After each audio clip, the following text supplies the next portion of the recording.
Hello everyone, Excel competition academy YouTube channel पर आपका स्वागत है।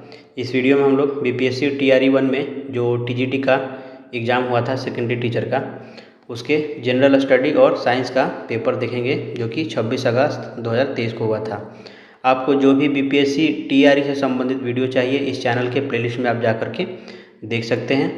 पहला पार्ट है हमारा जनरल स्टडी का, जिसमें 1 से लेकर के 40 तक के प्रश्न होंगे और 41 से लेकर के 120 तक साइंस के प्रश्न होंगे। तो चलिए हम पहला पार्ट शुरू करते हैं। हमारा पहला पार्ट होगा जनरल स्टडीज़ का। हमारा पहला प्रश्न है, 10 वर्ष पूर्व रमेश एवं राजीव की आयु का अनुपात 1:3 था। अब से 5 वर्ष पश्चात यह अनुपात 2:3 हो जाएगा, तो वर्तमान में उनकी आयु का अनुपात क्या होगा। तो देखिए, रमेश और राजीव की आयु का अनुपात दिया है 1:3 और 5 वर्ष बाद दिया है 2:3। तो एक 10 वर्ष पीछे का है और एक 5 वर्ष आगे का है, यानी कुल कितना हो जाएगा 15। तो हम क्रॉस मल्टीप्लाई के लिए यहाँ पे 15 लिख देंगे, इसको 15 लिखेंगे। अब देखिए, इसको क्रॉस मल्टीप्लाई कर दिए इससे और इसको इससे, तो ये हो जाएगा 3 एकम 3, 3 दूनी 6 बराबर होगा किसके, 15 दूनी 30 माइनस 15 तियाँ 45 के। तो यहाँ से -3 बराबर -15, यानी कि 1 बराबर 5 यूनिट हो जाएगा। इसमें 5 से मल्टीप्लाई करेंगे तो ये 5 और ये हो जाएगा 15। तो ये 5 और जो 15 आयु मिला है राम और रमेश और राजीव का, ये 10 वर्ष पूर्व का है। तो वर्तमान निकालने के लिए क्या करेंगे, इसमें 10 जोड़ देंगे, ये 15 हो जाएगा। इसमें 10 जोड़ेंगे तो ये हो जाएगा 25। अब जो वर्तमान आयु मिला है 15 और 25, इसका क्या करना है, हमें अनुपात निकालना है। तो 5 3 15, 50 25, तो 3:5 हमारा आंसर हो जाएगा ऑप्शन बी। अगला प्रश्न है, यदि मैं अपने घर से 5 किलोमीटर प्रति घंटा की गति से स्टेशन के लिए चलता हूँ तो मेरी गाड़ी मेरे स्टेशन पहुँचने से 7 मिनट पहले छूट चुकी होती है, किंतु यदि मैं 6 किलोमीटर प्रति घंटा की गति से चलता हूँ तो मैं स्टेशन पर गाड़ी के छूटने से 5 मिनट पहले पहुँच जाता हूँ। तदनुसार मेरे घर और स्टेशन के बीच की दूरी क्या है। देखिए, इसका शॉर्टकट भी है और बेसिक मेथड भी है। पहले बेसिक से सॉल्व करते हैं, उसके बाद शॉर्टकट देखेंगे। मान लेते हैं ये उसका घर है और ये उसका स्टेशन है और इसके बीच का जो डिस्टेंस है डी है। तो डी डिस्टेंस को 5 किलोमीटर से जब चल रहा है तो उसको गाड़ी स्टेशन पहुंचने से 7 मिनट पहले छूट चुकी होती है, यानी कि उसको जो गाड़ी पकड़ने के लिए जो समय चाहिए टी, उसमें वो क्या कर रहा है, 7 मिनट ज़्यादा ले रहा है, जिसकी वजह से ट्रेन छूट जा रही है। ठीक है, ये पहला केस हो गया। 7 मिनट है तो इसको मिनट को घंटा में बदलेंगे तो 7/60 हो जाएगा। दूसरा है कि डी डिस्टेंस कितने से जा रहा है, 6 किलोमीटर से जा रहा है वो, तो गाड़ी पकड़ने के लिए जो समय चाहिए टी, उसमें वो पहले ही पहुंच जा रहा है, यानी 5 मिनट पहले पहुंच जा रहा है, यानी -5/60 हो जाएगा। यहाँ पे जो टी हमने माना है ये घंटा में है, घंटा में है। तो अब क्या करते हैं, यहाँ से दोनों को घटा देते हैं, तो D/5 बराबर, तो इसको इस वाले हिस्से को इसमें घटा देंगे, D/6 हो जाएगा। ये T प्लस 7/60 माइनस, और इसको घटाएंगे तो -T हो जाएगा और ये प्लस 5/60 हो जाएगा। ये T से T कैंसिल हो जाएगा तो 12/60 हो गया। और ये कितना हो जाएगा, यहाँ पे 6 5 30, तो ये हो गया 6D माइनस 5D। तो यहाँ से हमें मिलेगा D/30 बराबर 12 कम 12, 12 5 60, 1/5, 5 6 30, तो D बराबर 6 किलोमीटर हमारा हो जाएगा। आंसर ऑप्शन सी हो जाएगा। यहाँ पे बस ये ध्यान देना है कि जो टी हमने माना है वो समय है जो एग्जैक्टली लगेगा उसको ट्रेन पकड़ने के लिए अपने घर से निकलने के बाद। मतलब यहाँ से निकला और यहाँ पे जस्ट ट्रेन आई है तो टोटल जो समय लगा है टी लगा है, और ये लेट वाला है और ये पहले वाला है, तो इसको घटा दिया मैंने। नेक्स्ट क्वेश्चन देखिए, पी और क्यू की औसत मासिक आय है इतना और आर की औसत मासिक आय इतना दिया है, तथा पी और आर की औसत मासिक आय इतना दिया है। तो पी की मासिक आय क्या है, तो देखिए पी प्लस क्यू की कुल आय क्या होगी, तो 5050 में 2 से गुणा कर देंगे, ये हो जाएगा 10,100। फिर आर, यहाँ पे क्यू छूट गया है, क्यू और आर की औसत आयु, क्यू प्लस आर की औसत मासिक आय 6250 है, तो 6250 में 2 से हम गुणा कर देंगे तो ये हो जाएगा 12,500। ठीक है। अब दिया है P और R की औसत मासिक आय है 5200, तो 5200 में हम 2 से गुणा कर देंगे तो कुल आय निकल जाएगा P प्लस R की। ये कितना हो जाएगा 104 पर 2 जीरो। अब क्या करेंगे हम इन तीनों को जोड़ देंगे, तो इसमें कितना है 2P है, 2Q है और 2R है, तो 2P plus Q plus R बराबर इन सबको जोड़ेंगे तो हमें मिलेगा 0 0 1 5 6 4 10 के 0 हासिल 1 2 1 3 3। 2 से क्या करेंगे भाग दे देंगे तो P plus Q plus R मिल जाएगा हमें। ये बराबर होगा 16,500 के। हमें निकालना क्या है, P की मासिक आय निकालनी है, तो हम क्या करेंगे Q और R की जो कुल मासिक आय है इसमें से हम घटा देंगे, तो P बराबर हो जाएगा 16,500 माइनस Q प्लस R की मासिक आय। ये कितना दिया है 12,500 है, तो 16,500 में से 12,500 को घटा देंगे तो ये कितना हो जाएगा हमारा, ये हो जाएगा लगभग 12,000 में से 16 गया तो 4 बचेगा, तो 4,000। आंसर हो गया ऑप्शन सी। क्वेश्चन है यदि P का 30% Q के 40% में जोड़ दिया जाए तो वह Q का 80% हो जाता है, तदनुसार Q P का कितना प्रतिशत है। तो देखिए क्या बोल रहा है प्रश्न में, कह रहे P का हमने 30% प्लस Q का हमने 40% को आपस में जब जोड़ दिया है तो हमें क्या मिल रहा है, Q का 80% मिल रहा है। ठीक है, इसको सॉल्व कीजिए, 100 से 100 कैंसिल हो जाएगा, 1 0 से ये 0 कैंसिल हो जाएगा, तो 3P 4Q बराबर 8Q होगा। इसको लिखेंगे 3P बराबर 4Q, तो P बाई Q कितना हो जाएगा 4/3, Q बाई P लिखेंगे तो ये हो जाएगा 3/4। हमें निकालना क्या है, Q P का कितना प्रतिशत है, तो Q जो है P का 3/4 है, यानी कि 3/4 गुने हम क्या करेंगे 100 से मल्टीप्लाई कर देंगे, तो 25 चौके से 25 3 75% है, तो हमारा आंसर क्या हो जाएगा ऑप्शन सी हो जाएगा। अगला क्वेश्चन है कि ABCD के बीच इतने के अनुपात में धन का वितरण किया जाना है। यदि C को D से 1,000 रुपये अधिक मिलते हैं तो B का हिस्सा क्या है। ABCD दिया है 5 2 4 3 का अनुपात है इनके बीच। कह रहा है कि C को D से, तो C ये है और D ये है, इनको C को D से कितना अधिक मिल रहा है, 1 यूनिट अधिक मिल रहा है, और ये 1 इकाई 1,000 के बराबर है, तो 1,000 के बराबर है। हमें निकालना क्या है, B का हिस्सा निकालना है। B का हिस्सा क्या है 2 है, तो 2 इकाई कितना हो जाएगा 2,000 के बराबर हो जाएगा। आंसर हो जाएगा सी। अगला प्रश्न है कि एक दुकानदार एक घड़ी बेचते समय बिक्री मूल्य पर 5% छूट देता है। यदि वह उस पर 6% छूट दे देता तो उसे पहले से 15 रुपये कम का लाभ मिलता, तदनुसार उस घड़ी का अंकित बिक्री मूल्य क्या है। देखिए पहले छूट कितना दिया गया है, पहले छूट दिया गया है 5% का, फिर नया छूट प्रस्तावित है कितना 6% का, तो छूट में अंतर कितने का है, तो 6 - 5 बराबर 1% का, और यही 1% का अंतर 15 के कम लाभ के बराबर होगा, तो ये 1% किसके बराबर होगा 15 के, तो 100% किसके बराबर हो जाएगा 1500 के। तो हमारा आंसर क्या हो जाएगा ऑप्शन बी हो जाएगा हमारा आंसर। अगला प्रश्न देखिए, 3 संख्याएं 3:4:5 के अनुपात में है, उनमें से सबसे बड़ी एवं सबसे छोटी संख्याओं का योग दूसरी संख्या तथा 52 के योग के बराबर है, तदनुसार सबसे छोटी संख्या कौन सी है।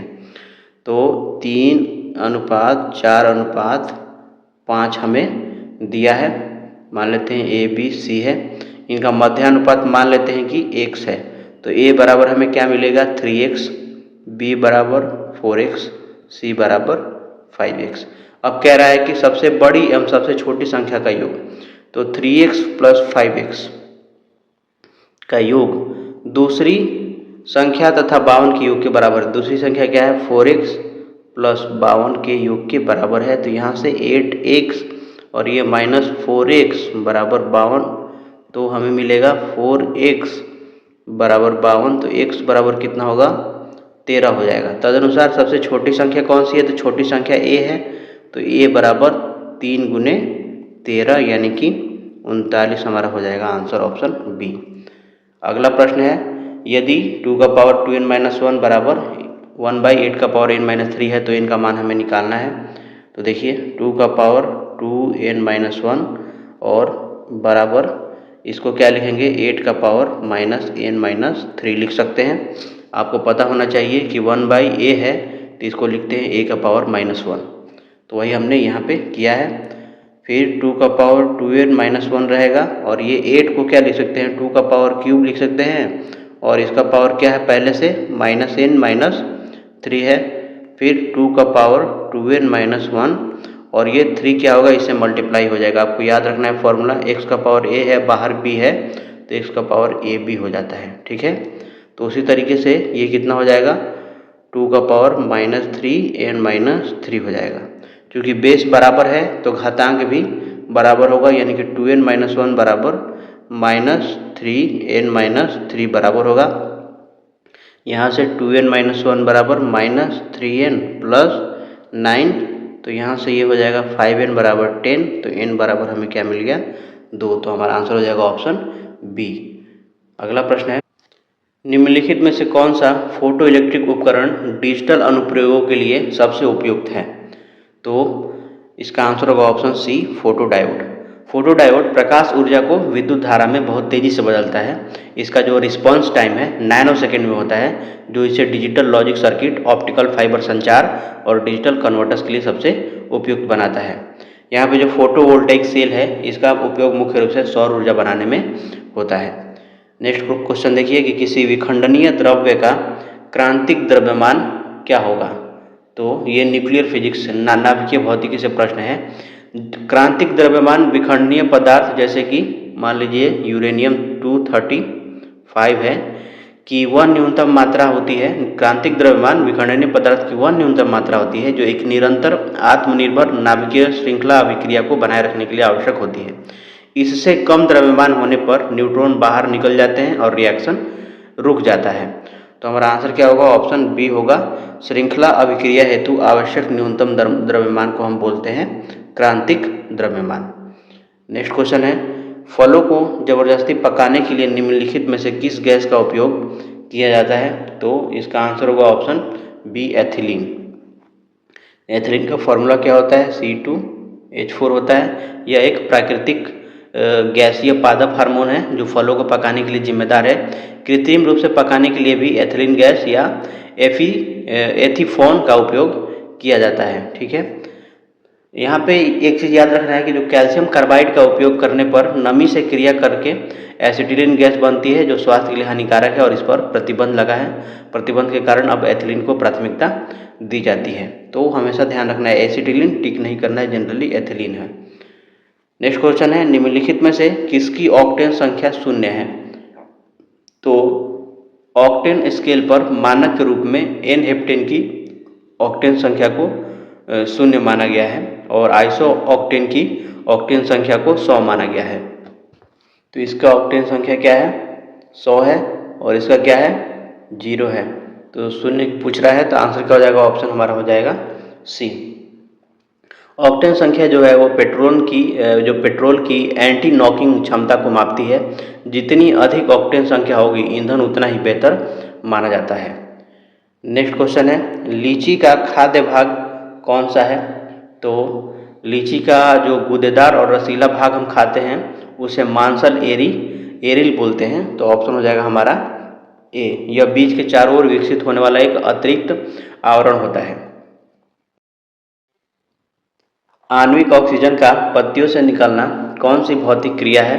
तो ये है विसरण। ऑप्शन हो जाएगा हमारा ए। प्रकाश संश्लेषण के दौरान पत्तियों के अंदर ऑक्सीजन की सांद्रता अधिक हो जाती है और उच्च सांद्रता वाले क्षेत्र से कम सांद्रता वाले क्षेत्र की ओर गैसों का यह स्वतः जो गमन है उसको हम विसरण कहते हैं। यहाँ पे जो वाष्पोत्सर्जन दिया है यह पत्तियों के रंध्रों द्वारा जल का वाष्प के रूप में उड़ना वाष्पोत्सर्जन कहलाता है। और ये जो परासरण है यह अर्ध पारगम्य झिल्ली के माध्यम से विलायक प्रवाह को परासरण कहते हैं। अगला प्रश्न है कि किसी गुणसूत्र पर जीनों की आपेक्षिक स्थिति ज्ञात करने की प्रक्रिया क्या कहलाती है? तो इसको बोलते हैं जीन मैपिंग यानी कि जीन मानचित्रण। तो जीन मानचित्रण वह तकनीक है जिसके द्वारा किसी गुणसूत्र पर विभिन्न जीनों के विशिष्ट स्थानों और उनके बीच की सापेक्ष दूरी का पता लगाया जाता है। अगला प्रश्न है, ब्रायोफाइट में बीजाणु मातृ कोशिका होती है, तो कैसी होती है? ये द्विगुणित होती है, ऑप्शन हो जाएगा बी। तो ब्रायोफाइट जैसे कि ब्रायोफाइट्स में कौन कौन आते हैं? मॉस, जिसको काई बोलते हैं, और एक आता है लीवर वर्ट। तो मॉस और लीवर वर्ट में बीजाणु उद्धित यानी सोप्रोफाइट चरण द्विगुणित होता है। इसकी बीजाणु मातृ कोशिका भी द्विगुणित होती है, जिसमें अर्धसूत्री विभाजन होने के बाद अगुणित बीजाणु बनते हैं। तो हमारा आंसर हो जाएगा इसका बी। हमें यह भी ध्यान रखना है कि ब्रायोफाइट्स को पादप जगत का उभयचर कहा जाता है, क्योंकि ये भूमि पर रहते हैं लेकिन निषेचन के लिए जल पर निर्भर करते हैं। अगला प्रश्न है, भारत सरकार द्वारा पर्यावरण और वन की सुरक्षा के लिए किस वर्ष एनजीटी यानी कि नेशनल ग्रीन ट्राइब्यूनल की स्थापना की गई थी? तो ये किया गया था 2010 ईस्वी में। एग्जैक्ट अगर डेट पूछे तो 18 अक्टूबर 2010 को राष्ट्रीय हरित प्राधिकरण अधिनियम 2010 के तहत इसकी स्थापना की गई थी। इसका उद्देश्य था पर्यावरण संरक्षण और वनों के संरक्षण से संबंधित मामलों का तेजी से निपटारा करना। अगला प्रश्न है कि भारत के किस शहर ने सबसे पहले पानी के नीचे मेट्रो की शुरुआत की? तो भारत की पहली अंडर वाटर मेट्रो सेवा जो है कोलकाता में हुगली नदी के नीचे शुरू की गई है। यहाँ पे ऑप्शन नहीं दिया है, तो ऑप्शन हो जाएगा हमारा ई। बाकी जो विकल्प दिया गया है कोच्चि, विशाखापट्टनम, बेंगलुरु में, इनमें से किसी में भी अंडर वाटर मेट्रो नहीं है। अगला प्रश्न देखिए, भारत की G20 अध्यक्षता में पर्यटन कार्य समूह की बैठक कहाँ हुई थी? तो इसका आंसर जो होगा वो होगा ऑप्शन डी, उपयुक्त में से एक से अधिक। तो भारत की G20 अध्यक्षता के तहत पर्यटन कार्य समूह की कई बैठकें आयोजित की गई थी। पहली बैठक जो है कच्छ के रण यानी गुजरात में, दूसरी सिलीगुड़ी यानी दार्जिलिंग के पश्चिम बंगाल के दार्जिलिंग में, तीसरी जो है श्रीनगर में जम्मू कश्मीर में, और चौथी बैठक जो है गोवा में हुई थी। इसके अलावा उत्तराखंड के रामनगर में भी भ्रष्टाचार विरोधी और अन्य बैठकें हुई थी। क्योंकि पर्यटन समूह की बैठकें 1 से अधिक स्थानों पर हुई है, इसलिए इसका आंसर क्या हो जाएगा? ऑप्शन डी हो जाएगा। अगला प्रश्न है कि इनमें से किसने राष्ट्रीय अंडर 17 बालिका कुश्ती चैंपियनशिप में रजत पदक प्राप्त किया है? तो ये है ऑप्शन बी, निर्जला ने। अगला प्रश्न है कि उपन्यास टॉम्ब ऑफ सैंड के लिए अंतर्राष्ट्रीय बुकर पुरस्कार 2022 किसने जीता? तो इसका आंसर होगा ऑप्शन ए, गीतांजलि श्री और डेजी रॉकवेल ने। तो भारतीय लेखिका गीतांजलि श्री द्वारा मूल रूप से हिंदी में लिखे गए उपन्यास रेत समाधि का अंग्रेजी अनुवाद डेजी रॉकवेल ने टॉम्ब ऑफ सैंड नाम से किया था। इस पुस्तक को वर्ष 2022 का प्रतिष्ठित अंतर्राष्ट्रीय बुकर पुरस्कार मिला था। अगला प्रश्न है कि भारत के 74वें गणतंत्र दिवस पर कौन मुख्य अतिथि थे? तो ये थे ऑप्शन बी, अब्देल फतह अल सीसी, जो कि मिस्र के राष्ट्रपति थे। ये पहली बार था जब मिस्र के राष्ट्रपति को भारत के गणतंत्र दिवस पर मुख्य अतिथि के रूप में आमंत्रित किया गया था। अगला प्रश्न है, बिहार के किस जिले में प्रथम तैरता हुआ सोलर ऊर्जा संयंत्र बनाया गया था? तो इसका आंसर होगा ऑप्शन ए, दरभंगा। बिहार का पहला तैरता हुआ और सौर ऊर्जा संयंत्र दरभंगा जिले के कादिराबाद में एक तालाब के ऊपर बनाया गया है। कहाँ पे बनाया गया है? तो याद रखना है कादिराबाद। और जो इसकी क्षमता है वो है 2 मेगावाट की क्षमता इसकी है। बिहार का जो दूसरा तैरता हुआ सोलर प्लांट है वो सुपौल जिले में बनाया जा रहा है। और भारत का जो सबसे बड़ा तैरता हुआ सौर ऊर्जा संयंत्र है वो रामागुंडम तेलंगाना में स्थित है। अगला प्रश्न है, बिहार में निम्नलिखित में से किसे जीआई टैग मिला है? तो ऑप्शन ए, मगही पान। तो मगही पान बिहार का एक प्रसिद्ध उत्पाद है जिसे भौगोलिक संकेत यानी कि जीआई टैग प्राप्त हो चुका है। बासमती चावल मुख्य रूप से उत्तर पश्चिम भारत का है और चंदेरी साड़ी ये जो है ये मध्य प्रदेश की है। तो बिहार के अन्य प्रमुख जीआई टैग को याद रखना है, कौन कौन से हैं, मैं यहाँ पे उनका नाम लिख देता हूँ। तो कतरनी चावल, जर्दालू आम, शाही लीची, मरचा चावल, मिथिला मखाना, सिलाव का खाजा, सुजनी कढ़ाई और टसर सिल्क, इन सभी को जीआई टैग बिहार से मिल चुका है। अगला प्रश्न है, सूची 1 का सूची 2 से सुमेलित कीजिए। तो यहाँ पे दिया है 4, तो 4 किसको बोलते हैं? तो 4 जो है नदी और डेल्टा क्षेत्र में पाए जाने वाले नदियाँ, द्वीप या सिल्ट के मैदान को बोलते हैं 4। विशेष करके ये गंगा और ब्रह्मपुत्र डेल्टा के बारे में ही यूज होता है। तो 4 का आंसर हो जाएगा ऑप्शन 2, डेल्टा। उसके बाद है कंकर। तो पुरानी जलोढ़ मिट्टी यानी बांगर में पाए जाने वाले कैल्शियम कार्बोनेट के कण या नोड्यूल को बोलते हैं कंकड़। तो ये हो जाएगा ऑप्शन 3 से रिलेटेड है ये। उसके बाद है कायल। तो केरल के तटीय मैदान में पाए जाने वाले लैगून या बैक वाटर को कयाल या कायल बोलते हैं। तो ये हो जाएगा क्या, तटीय मैदान में ये पाए जाते हैं। उसके बाद है मांड। तो पंजाब के मैदान में पाए जाने वाले जलोढ़ क्षेत्र या आर्द्र भूमि को बोलते हैं मांड। तो ये हो जाएगा ऑप्शन 1 से रिलेटेड। तो हमारा आंसर क्या होगा, ए का 2, बी का 3, ए का 2, बी का 3, सी का 4, डी का 1, ऑप्शन हो जाएगा बी। अगला प्रश्न है कि निम्नलिखित में से कौन सी सहायक नदी ब्रह्मपुत्र से उत्तर दिशा से नहीं मिलती है। तो देखिए सुबनसिरी, बेलसिरी और मानस, ये तीनों नदियाँ ब्रह्मपुत्र नदी में उत्तर दिशा यानी कि दाएं तट से आकर मिलती है। प्रश्न में पूछा गया है कि कौन सी नहीं मिलती है। तो चूंकि ये सभी उत्तर से मिलती हैं तो हमारा आंसर क्या हो जाएगा, उपयुक्त में से कोई नहीं, ऑप्शन हमारा हो जाएगा ई। तो दाएं तट से सुबनसिरी, मानस, कामेंग, संकोच, तीस्ता, बेलसिरी, और दक्षिणी तट से जो है वो है दिबांग, उसके बाद है लोहित, धनसिरी और एक है कोपिली। ये है दक्षिण से मिलती हैं आके, ठीक है। दक्षिण का देखिए, मान लीजिए कि ये वाला नॉर्थ ईस्ट वाला एरिया है भारत का और यहाँ से ऐसे ब्रह्मपुत्र नदी बह रही है। तो इधर से मिलने वाली नदियों को बोलते हैं उत्तर दिशा से, और इधर से जो जाके मिलेंगी वो होगी दक्षिण दिशा से मिलने वाली नदियाँ। अगला प्रश्न है कि लिखापानी हिमनद भारत के निम्नलिखित में से किस राज्य में स्थित है। तो ये है अरुणाचल प्रदेश राज्य में चांगलांग जिले में पटकाई-बुन पहाड़ियों के पास स्थित है। भारत का सबसे बड़ा जो हिमनद है वो कौन सा है, तो वो है सियाचिन हिमनद। और सिक्किम का सबसे प्रसिद्ध हिमनद कौन है, तो वो है जेमू ग्लेशियर यानी कि जेमू हिमनद, ये ध्यान रखना है। अगला प्रश्न है कि मगध एवं अंग का मैदान किसके हिस्से है। तो बिहार का अधिकांश भाग मध्य गंगा मैदान के अंतर्गत आता है।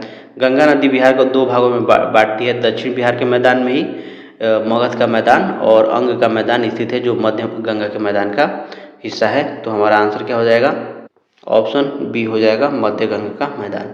अगला प्रश्न है कि जलप्रपात और नदी के निम्नलिखित जोड़ों में से कौन सा जोड़ा सही सुमेलित नहीं है। तो देखिए जोग जलप्रपात शरावती नदी पर है, ये बिल्कुल सही सुमेलित है। कपिलधारा जलप्रपात जो है वो नर्मदा नदी पर है, कावेरी पर नहीं, तो ये नर्मदा होगा, यहाँ पे नर्मदा नदी पर है। धुआंधार जलप्रपात जो है यह भी नर्मदा नदी पर है, तो ये भी गलत हो जाएगा, गोदावरी पर नहीं है ये। तो हमारा आंसर चूंकि बी और सी दोनों जोड़े सही सुमेलित नहीं है, इसलिए उत्तर हमारा क्या हो जाएगा, डी, उपयुक्त में से 1 से अधिक नहीं वाला पूछा था, ये ध्यान रखना है। अगला प्रश्न है कि भारत के निम्नलिखित बंदरगाहों को उत्तर से दक्षिण दिशा में व्यवस्थित कीजिए। उत्तर से दक्षिण में हमें व्यवस्थित करना है। तो भारत के पूर्वी तट पर उत्तर से दक्षिण की ओर बढ़ने पर इन बंदरगाहों की जो भौगोलिक स्थिति है वो इस प्रकार से देखिए है। कैसे, पहला आएगा विशाखापत्तनम, तो आंध्र प्रदेश का सबसे उत्तरी प्रमुख बंदरगाह है विशाखापत्तनम। उसके बाद आता है काकीनाडा, तो काकीनाडा आएगा दूसरे नंबर पे। उसके बाद है मछलीपट्टनम, तो ये तीसरे नंबर पे। और चौथा है नागापट्टनम, तो ये नागापट्टनम जो है ये तमिलनाडु में है, आंध्र प्रदेश में नहीं है, तमिलनाडु में है, ये ध्यान रखना है। और इस तमिलनाडु के ऊपर क्या है मैप में, आंध्र प्रदेश है, और आंध्र प्रदेश में पहला विशाखापत्तनम, दूसरा काकीनाडा और तीसरा मछलीपट्टनम है। तो हमारा आंसर क्या हो जाएगा, 4123 हमारा आंसर हो जाएगा। अगला प्रश्न, 1954 में किन 2 देशों के बीच कोसी सिंचाई एवं जल विद्युत परियोजना समझौता हस्ताक्षरित हुआ था। तो भारत और नेपाल के बीच हुआ था, तो ऑप्शन हो जाएगा हमारा सी। ये 25 अप्रैल 1954 को हुआ था भारत सरकार और नेपाल सरकार के बीच एक ऐतिहासिक समझौता। इसका मुख्य उद्देश्य था बाढ़ नियंत्रण, सिंचाई और जल विद्युत उत्पादन करना था। इसी समझौते के तहत नेपाल की सीमा में कोसी बराज, जो कि हनुमान नगर में स्थित है, का निर्माण हुआ था। अगला प्रश्न है, RL सिंह के वर्गीकरण स्कीम के अनुसार बिहार किस प्रकार के जलवायु प्रदेश में आता है। तो RL सिंह के बारे में ये पूछ रहा है। तो प्रसिद्ध भूगोलवेत्ता RL सिंह के भारत के जलवायु वर्गीकरण के अनुसार बिहार का अधिकांश भाग उपाद्र समकरणकालीन जलवायु प्रदेश के अंतर्गत आता है, और यह क्षेत्र आर्द्र और शुष्क महाद्वीपीय जलवायु के बीच एक संक्रमण का कार्य करता है। तो हमारा आंसर क्या हो जाएगा, ऑप्शन बी हो जाएगा, उपाद्र संक्रमणकालीन, सब ह्यूमिड ट्रांजिशनल इसको बोलते हैं। और कोपेन के अनुसार उत्तरी बिहार को CWG में और दक्षिणी बिहार को AW जलवायु क्षेत्र में वर्गीकृत किया गया है। और थॉर्नवेट के अनुसार C-W की श्रेणी में इसको बांटा गया है बिहार की जलवायु को। इसके अलावा आप त्रिवार्था का भी याद रखेंगे। अगला प्रश्न है, भारतीय राष्ट्रीय कांग्रेस के किस अधिवेशन में पूर्ण स्वराज का सिद्धांत गृहीत हुआ था? तो इसका आंसर होगा ऑप्शन बी, लाहौर अधिवेशन 1929। तो दिसंबर 1929 में जवाहरलाल नेहरू की अध्यक्षता में कांग्रेस का जो लाहौर अधिवेशन हुआ था, इसी अधिवेशन में पूर्ण स्वराज का प्रस्ताव पारित किया गया था और 26 जनवरी 1930 को पहला स्वतंत्रता दिवस मनाने का निर्णय लिया गया था। यहाँ पे जो कानपुर अधिवेशन है 1925, इसकी अध्यक्षता सरोजिनी नायडू ने की थी, प्रथम भारतीय महिला अध्यक्ष, ये ध्यान रखना है। और जो कराची अधिवेशन 1931 है, इसकी अध्यक्षता सरदार वल्लभ भाई पटेल ने की थी, जिसमें मौलिक अधिकारों का प्रस्ताव पास हुआ था। अगला प्रश्न है, पंजाब में कूका आंदोलन का प्रारंभिक उद्देश्य क्या था? तो पंजाब में कूका आंदोलन की शुरुआत जो हुई थी 1840 के दशक में भगत जवाहर मल कूका द्वारा पंजाब में की गई थी। इसका प्रारंभिक और मूल उद्देश्य था सिख धर्म में आ गई बुराइयों, अंधविश्वासों और कुरीतियों को दूर कर धर्म को शुद्ध और परिष्कृत करना था। बाद में बाबा राम सिंह के नेतृत्व में यह अंग्रेजों के खिलाफ एक राजनीतिक आंदोलन में बदल गया था। तो हमारा आंसर क्या हो जाएगा? ऑप्शन ए हो जाएगा, सिख धर्म को परिष्कृत करना।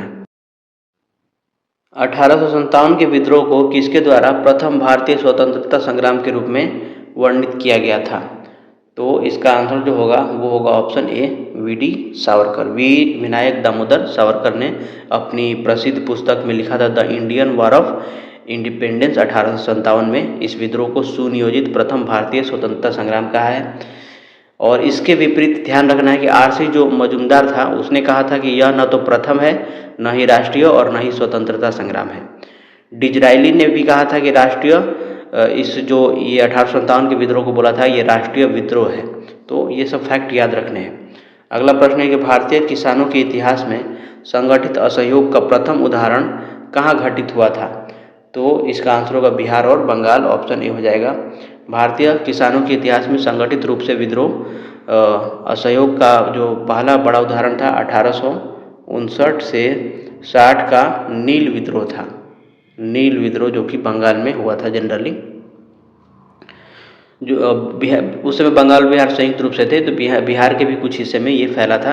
यहाँ किसानों ने संगठित होकर नील न उगाने का फैसला किया और अंग्रेजों को लगान देने से मना कर दिया था। इसके बाद 1917 का चंपारण सत्याग्रह संगठित किसान आंदोलन का सबसे बड़ा उदाहरण बना था। तो ऑप्शन हो जाएगा हमारा ए। अगला प्रश्न है, वर्ष 1946 में बनी अंतरिम सरकार में डॉक्टर राजेंद्र प्रसाद के पास कौन सा विभाग था? तो इसका आंसर देखिए क्या होगा, इसका आंसर होगा ऑप्शन सी, खाद्य एवं कृषि विभाग था। 2 सितंबर 1946 को गठित अंतरिम सरकार में बिहार के डॉक्टर राजेंद्र प्रसाद को खाद्य एवं कृषि मंत्री बनाया गया था। रक्षा विभाग बनाया गया था बलदेव सिंह। गृह सूचना एवं प्रसारण विभाग बनाया गया था सरदार वल्लभ भाई पटेल। और वित्त विभाग किसको दिया गया था? तो लियाकत अली खान के पास था। अगला प्रश्न है, गांधी जी को विशेष रूप से चंपारण आने और वहां के कृषकों की दयनीय स्थिति को देखने हेतु किसने अनुग्रह किया था? तो यह प्रश्न बार बार पूछा गया एग्जाम में। इसका आंसर होगा ऑप्शन बी, राजकुमार शुक्ल। तो चंपारण के किसान नेता राजकुमार शुक्ल ने 1916 के कांग्रेस के लखनऊ अधिवेशन में महात्मा गांधी से मुलाकात की थी और उन्हें तिनकठिया प्रथा के तहत नीलह साहबों द्वारा किसानों पर किए जा रहे अत्याचारों के बारे में बताया तथा चंपारण आने का आग्रह किया था। राजकुमार शुक्ल से एक और प्रश्न पूछता है कि इनका गांव, ये कहाँ के निवासी थे? तो ये थे मुरली भड़ावा गांव के निवासी थे। और गांधी जी के चंपारण पहुंचने पर उनका साथ किसने किसने दिया था? तो राजेंद्र प्रसाद, अनुग्रह नारायण सिंह, JB कृपलानी और मौलाना मजहरूल हक जैसे नेताओं ने इस पे शामिल हुए थे। ये फैक्ट याद रखना है। अगला प्रश्न है, मुस्लिम लीग द्वारा किस तिथि को मुक्ति दिवस मनाया गया था? तो द्वितीय विश्व युद्ध में भारत को शामिल करने के ब्रिटिश सरकार के फैसले के विरोध में कांग्रेस प्रांतीय सरकारों ने अक्टूबर-नवंबर 1939 में इस्तीफा दे दिया था और कांग्रेस सरकारों के इस इस्तीफे की खुशी में मोहम्मद अली जिन्ना के आह्वान पर मुस्लिम लीग ने 22 दिसंबर 1939 को मुक्ति दिवस या धन्यवाद दिवस के रूप में मनाया था। तो आंसर हो जाएगा ऑप्शन ए। हमारा अगला क्वेश्चन है, नेशनल कॉलेज और बिहार विद्यापीठ का शिलान्यास किसने किया था? तो असहयोग आंदोलन के दौरान जब छात्रों ने सरकारी कॉलेज का बहिष्कार किया तब उनके लिए पटना में राष्ट्रीय शिक्षण संस्थानों की स्थापना की गई। 6 फरवरी 1921 को महात्मा गांधी ने औपचारिक रूप से बिहार राष्ट्रीय कॉलेज और बिहार विद्यापीठ का उद्घाटन किया था। तो हमारा आंसर हो जाएगा ऑप्शन सी। और इसके साथ ये भी ध्यान रखना है कि बिहार विद्यापीठ के पहले कुलाधिपति कौन थे? मजहरूल हक और उप कुलाधिपति ब्रजकिशोर प्रसाद बने थे, जबकि डॉक्टर राजेंद्र प्रसाद इसके पहले प्रिंसिपल बने थे यानी प्राचार्य बने थे। यहाँ से हमारा सेकंड पार्ट शुरू होता है साइंस का। तो चलिए देखते हैं पहला प्रश्न। प्रश्न है, ऊर्ध्वाधर फायरिंग के लिए सेट किए गए एक रॉकेट का वजन 50 किलोग्राम है और इसमें 450 किलोग्राम ईंधन है। इसका अधिकतम निकास वेग जो है 5 किलोमीटर प्रति सेकंड हो सकता है। लॉन्चिंग पैड से इसे थोड़ा ऊपर उठाने के लिए इसकी ईंधन खपत की न्यूनतम दर क्या होनी चाहिए? तो रॉकेट को लॉन्चिंग पैड से थोड़ा ऊपर उठाने के लिए आवश्यक न्यूनतम जो थ्रस्ट है, प्रणोद बल जिसे बोलते हैं, वह रॉकेट के कुल प्रारंभिक भार के बराबर होना चाहिए। भार रॉकेट का क्या होगा? भार होगा जो रॉकेट का वो होगा mg। तो रॉकेट का कुल द्रव्यमान क्या होगा? तो रॉकेट का जो कुल द्रव्यमान m होगा वो रॉकेट का वजन और ईंधन के वजन के बराबर होगा। रॉकेट का वजन कितना दिया है? 50 किलोग्राम दिया है और ईंधन का वजन कितना दिया है? 450 किलोग्राम। कुल कितना हो गया हमारा? 500 किलोग्राम हो गया। रॉकेट का कुल द्रव्यमान हो गया। और अधिकतम निकास वेग कितना दिया है? ये दिया है 5 किलोमीटर पर सेकेंड। तो किलोमीटर को हम क्या करेंगे? मीटर में बदल लेंगे। तो ये हो जाएगा 5000 मीटर पर सेकेंड है इसका एस्केप वेलोसिटी। और एक चीज़ आपको पता ही होगा, जी का जो मान होता है 9.8 मीटर पर सेकेंड स्क्वायर होता है। तो जो थ्रस्ट का फॉर्मूला होता है वो होता है F बराबर v escape velocity into dm/dt। dm/dt क्या है? तो रेट ऑफ चेंज इन मास है, मतलब द्रव्यमान में परिवर्तन की दर को dm/dt यहाँ पे लिखा गया है।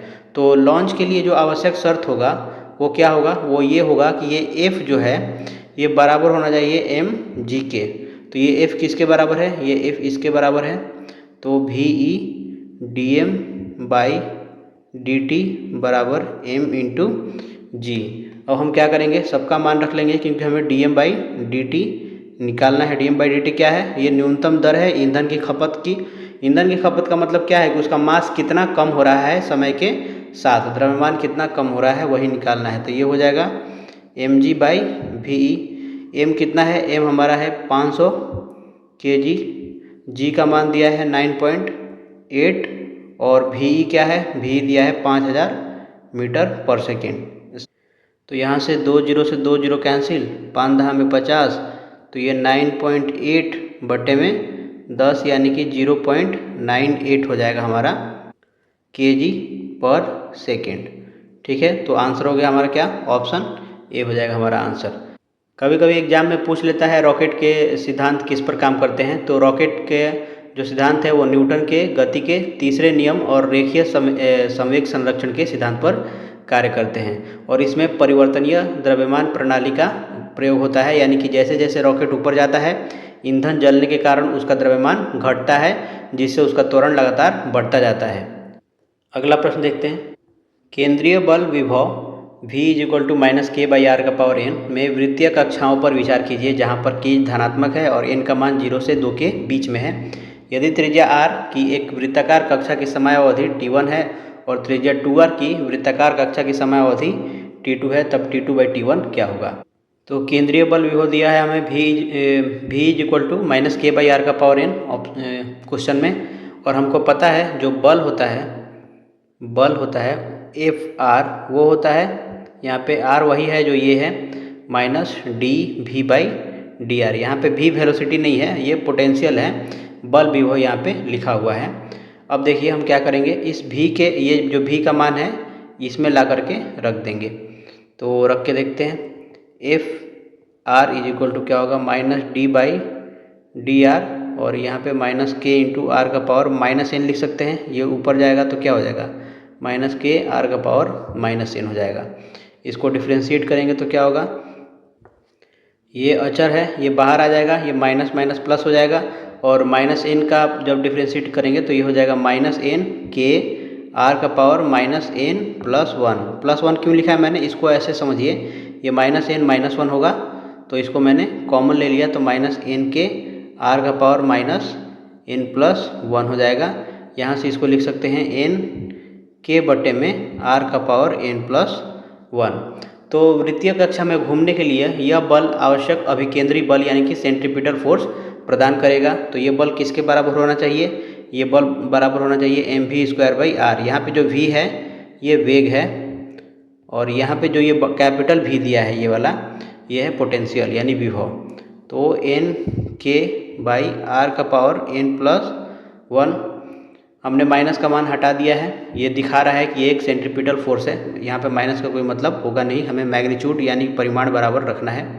तो यहाँ से हमें क्या मिलेगा, वी स्क्वायर जो होगा डायरेक्टली प्रोपोर्शनल होगा वन बाई आर का पावर एन के, यानी कि वी स्क्वायर को हम लिख यहाँ से वी स्क्वायर से भी करेंगे, इसको छोटा भी है ये, तो V is directly proportional to R का power N minus N by two हो जाएगा।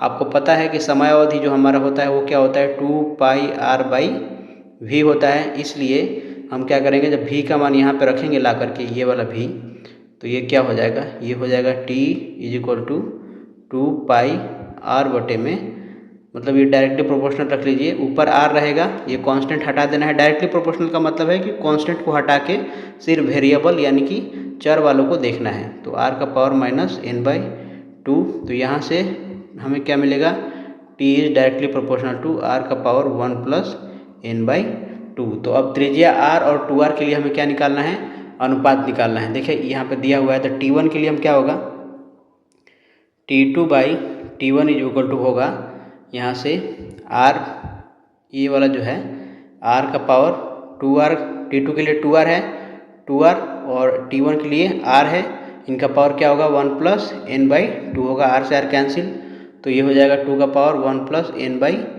टू, यानी कि टू का power N plus two by two होगा। तो हमारा आंसर क्या दिया है, हमारा आंसर इसमें से कोई भी नहीं है, तो ऑप्शन हो जाएगा हमारा ई। बढ़िया क्वेश्चन है ये। अगला प्रश्न देखिए, द्रव्यमान m1 के प्रक्षेप्य और द्रव्यमान m2 के लक्ष्य के साथ प्रकीर्णन में प्रयोगशाला तंत्र TL और द्रव्यमान केंद्र तंत्र TC में कुल गतिज ऊर्जाओं का अनुपात क्या है। तो मान लेते हैं कि द्रव्यमान m1 का जो प्रक्षेप्य वेग है वो है v1, ये v1 से स्थिर लक्ष्य m2 की ओर बढ़ रहा है जिसका वेग क्या है, 0 है। और प्रयोगशाला तंत्र में कुल प्रारंभिक ऊर्जा क्या हो जाएगी, KL बराबर TL के लिए हम निकाल रहे हैं, KL बराबर हो जाएगा one by two m1 v1 square. अब द्रव्यमान जो है, द्रव्यमान केंद्र का वेग क्या होगा, यानी TC के बारे में हम देख रहे हैं, TC, तो ये VCM जो हो जाएगा ये होगा m1 v1 प्लस m2, इसका वेलोसिटी 0 है, बट्टे में m1 प्लस m2, तो ये हो गया m1 v1 by m1 plus m2। तो यहाँ से हम TC के लिए क्या निकाल सकते हैं, KC निकाल सकते हैं। ये KL निकाला है जैसे KC, तो KC इज इक्वल टू क्या होगा, KL minus one by two m1 plus m2 v square CM, ये जो होता है फॉर्मूला होता है। अब हम क्या करेंगे, इसमें KL का मान रख लेंगे, KL का मान यहाँ पे दिया हुआ है, तो ये हो गया one by two m1 v1 square, one minus m1, मैं सीधा सिंप्लीफाई करके लिख रहा हूँ, m1 plus m2 is equal to क्या होगा, one by two m1 v1 square bracket में m2 by m1 plus m2, इसको लिख सकते हैं KL into m2 by m1 plus m2। हमें निकालना क्या है, KL बाई KC निकालना है, KL बाई KC निकालना है, तो KL बाई KC क्या हो जाएगा, ये हो जाएगा m1 प्लस m2 बटा में m2। तो हमारा आंसर क्या हो गया, ऑप्शन बी हो गया। अगला प्रश्न है, एक निश्चित समय के लिए किसी तरल पदार्थ के प्रवाह वेग के विश्लेषण में एक अंतरिक्ष वक्र खींचा जाता है ताकि यह वेग सदिश के लिए हर जगह स्पर्श रेखा हो। इस वक्र को आमतौर पर किस रूप में जाना जाता है। तो हमारा आंसर हो जाएगा ऑप्शन सी, धारा रेखा। तो तरल यांत्रिकी यानी फ्लूइड मैकेनिक्स में एक धारा रेखा यानी स्ट्रीम लाइन एक ऐसा काल्पनिक या अंतरिक्ष वक्र है, अंतरिक्ष वक्र मतलब स्पेस कर्व, जिसके किसी भी बिंदु पर खींची गई स्पर्श रेखा उस क्षण उस बिंदु पर तरल कण के वेग की दिशा को प्रदर्शित करती है। तो हमारा आंसर हो जाएगा ऑप्शन सी। अगला प्रश्न देखिए, दो बक्सों ए और बी में समान गैस के अणुओं की संख्या समान है। यदि आयतन VA और VB है तथा लैम्डा ए लैम्डा बी संबंधित माध्य मुक्त पथों को निरूपित करता है, तो हमें बताना है इसके बीच का संबंध क्या होगा। तो गैस के अणुओं के माध्य मुक्त पथ यानी लैम्डा का सूत्र क्या होता है, लैम्डा इज इक्वल टू होता है 1/√2 पाई d²/n। यहाँ पे d क्या है, तो ये अणु का व्यास है, तो यहाँ पे मैंने लिख दिया है d जो है अणु का व्यास है और n क्या है, तो ये प्रति इकाई आयतन में अणुओं की संख्या है जो कि n/v के बराबर होता है। अब हम क्या करेंगे, इस n को यहाँ पे रिप्लेस कर देंगे, तो ये हो जाएगा v/√2 पाई d² कैपिटल N लैम्डा, फिर जो कांस्टेंट है उसको हटा देंगे तो ये हट जाएगा, ये हो जाएगा v क्यों लिखा हमने, √2 और पाई क्या है, अचर है, कांस्टेंट है, और जो d है ये अणु का व्यास है, यानी किसी खास बक्से में अणुओं की संख्या के लिए d और n क्या हो जाएगा, समान हो जाएगा, इसलिए हमारा Va समान हो गया। तो अब यहाँ से lambda A is directly proportional to Va हो जाएगा और lambda B directly proportional to VB हो जाएगा। तो हम यहाँ से क्या निकालेंगे, लैम्डा A/लैम्डा B बराबर Va/VB। तो हमारा आंसर क्या हो जाएगा, ऑप्शन में VA दिया है तो इसको पलटेंगे जवाब, तो lambda is equal to lambda B/VB। तो ये आंसर हो जाएगा ऑप्शन बी। अगला प्रश्न देखिए, निम्नलिखित में से कौन सी प्लांक के कृष्णिका विकिरण वितरण की विशेषता नहीं है। तो वीन्स डिस्प्लेसमेंट यानी वीन के विस्थापन नियम के अनुसार कृष्णिका विकिरण वक्र का जो शिखर होता है यानी अधिकतम तरंग दैर्ध्य यानी कि लैम्डा मैक्स जो तापमान T के व्युत्क्रमानुपाती होता है, यानी कि जो फॉर्मूला होता है वो lambda max into T is equal to B होता है। इसका अर्थ क्या है कि इसका अर्थ है कि जैसे जैसे तापमान बढ़ता है शिखर कम तरंग दैर्ध्य यानी लोअर वेवलेंथ यानी ब्लू शिफ्ट की ओर स्थानांतरित होता है, न कि उच्च तरंग दैर्ध्य की ओर। अतः हमारा जो कथन ए दिया है, जैसे ही तापमान बढ़ता है वक्र का शिखर उच्च तरंग दैर्ध्य की ओर स्थानांतरित हो जाता है, ये गलत हो जाएगा। यहाँ पे निम्न होना चाहिए था तब सही होता, तो ये गलत हो गया। दूसरा है तरंग दैर्ध्य में परिवर्तन के साथ वर्णक्रमीय उत्सर्जक शक्ति लगातार बदलती रहती है, तो ये बिल्कुल सही है। दूसरा है किसी दिए गए तरंग दैर्ध्य पर जैसे जैसे तापमान बढ़ता है उत्सर्जक शक्ति भी बढ़ती जाती है, तो ये भी सही है। तो आंसर क्या हो जाएगा, ऑप्शन डी हो जाएगा, उपयुक्त में से एक से अधिक। अगला प्रश्न है, दो समरूप रेखा छिद्रों द्वारा निर्मित एक व्यतिकरण प्रारूप में उच्चिष्ट पर तीव्रता I है। यदि कोई एक रेखा छिद्र बंद होता है तो उसी स्थान पर तीव्रता I0 होती है। I और I0 के बीच क्या संबंध है। तो मान लेते हैं कि प्रत्येक रेखा छिद्र से आने वाली तरंग दैर्ध्य का आयाम जो है वो a है, ठीक है। तो I बराबर क्या होगा, I होगा सीधा समानुपाती a² के। तो पहला केस देखिए कि जब दोनों रेखा छिद्र खुले होंगे तो जो केंद्रीय उच्चिष्ट है यानी सेंट्रल मैक्सिमा है वहाँ पे दोनों तरंगें समान कला में यानी सेम फेज में मिलती हैं, जिससे परिणामी आयाम जो है a मैक्स जो हमारा होगा वो क्या होगा, a + a बराबर 2a हो जाता है। तो अधिकतम तीव्रता यानी इंटेंसिटी क्या होगा, डायरेक्टली प्रोपोर्शनल हो जाएगा 2a का होल स्क्वायर, यानी कि I is directly proportional to 4a² हो जाएगा। दूसरा केस क्या है कि जब एक रेखा छिद्र बंद कर दिया जाता है तो अब केवल एक ही तरंग पर्दे पर पहुंचेगी, जिससे परिणामी आयाम जो है केवल a रह जाएगा, और इस स्थिति में तीव्रता जो I0 है वो डायरेक्टली प्रोपोर्शनल होगी a² के। तो दोनों समीकरणों की तुलना करने पर हमें क्या मिलेगा, I इज इक्वल टू मिलेगा 4I0। तो आंसर क्या हो गया, ऑप्शन हमारा सी हो जाएगा। अगला प्रश्न देखिए, 600 नैनोमीटर तरंग दैर्ध्य का प्रकाश एकल रेखा छिद्र पर आपतित होता है। विवर्तन प्रारूप का पहला निम्निष्ट यानी मिनिमा केंद्र से 4 मिलीमीटर की दूरी पर प्राप्त होता है। पर्दे और रेखा छिद्र के बीच की दूरी 2 मीटर है। रेखा छिद्र की चौड़ाई क्या है।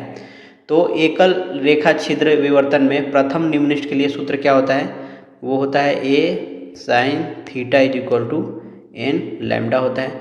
चूँकि कोण बहुत छोटा होता है इसलिए साइन थीटा जो है वो लगभग बराबर हो जाएगा किसके, थीटा के, और ये किसके बराबर होगा, y/d के। तो हमारा यहाँ से क्या मिलेगा। और एक और चीज़ याद रखना है कि प्रथम मिनिमा यानी कि निम्निष्ठ के लिए n क्या होगा 1 होगा। तो यहाँ से हमें मिल जाएगा a साइन थीटा का जगह पे आ गया है हमारा थीटा इंटू थीटा का मान होगा y बाई डी बराबर n का मान 1 है तो 1 इंटू लैम्डा हो जाएगा। यहाँ से a हमें क्या मिल जाएगा लैम्डा डी बाई वाई। अब देखिए हमें लैम्डा क्या दिया है 600 नैनोमीटर दिया है। लैम्डा हो गया हमारा 600 नैनोमीटर यानी कि 600 इंटू 10⁻⁹ मीटर। चाहे तो वैसे ही रहने दे सकते हैं। पर्दे की दूरी यानी डी क्या दिया है ये 2 मीटर दिया है।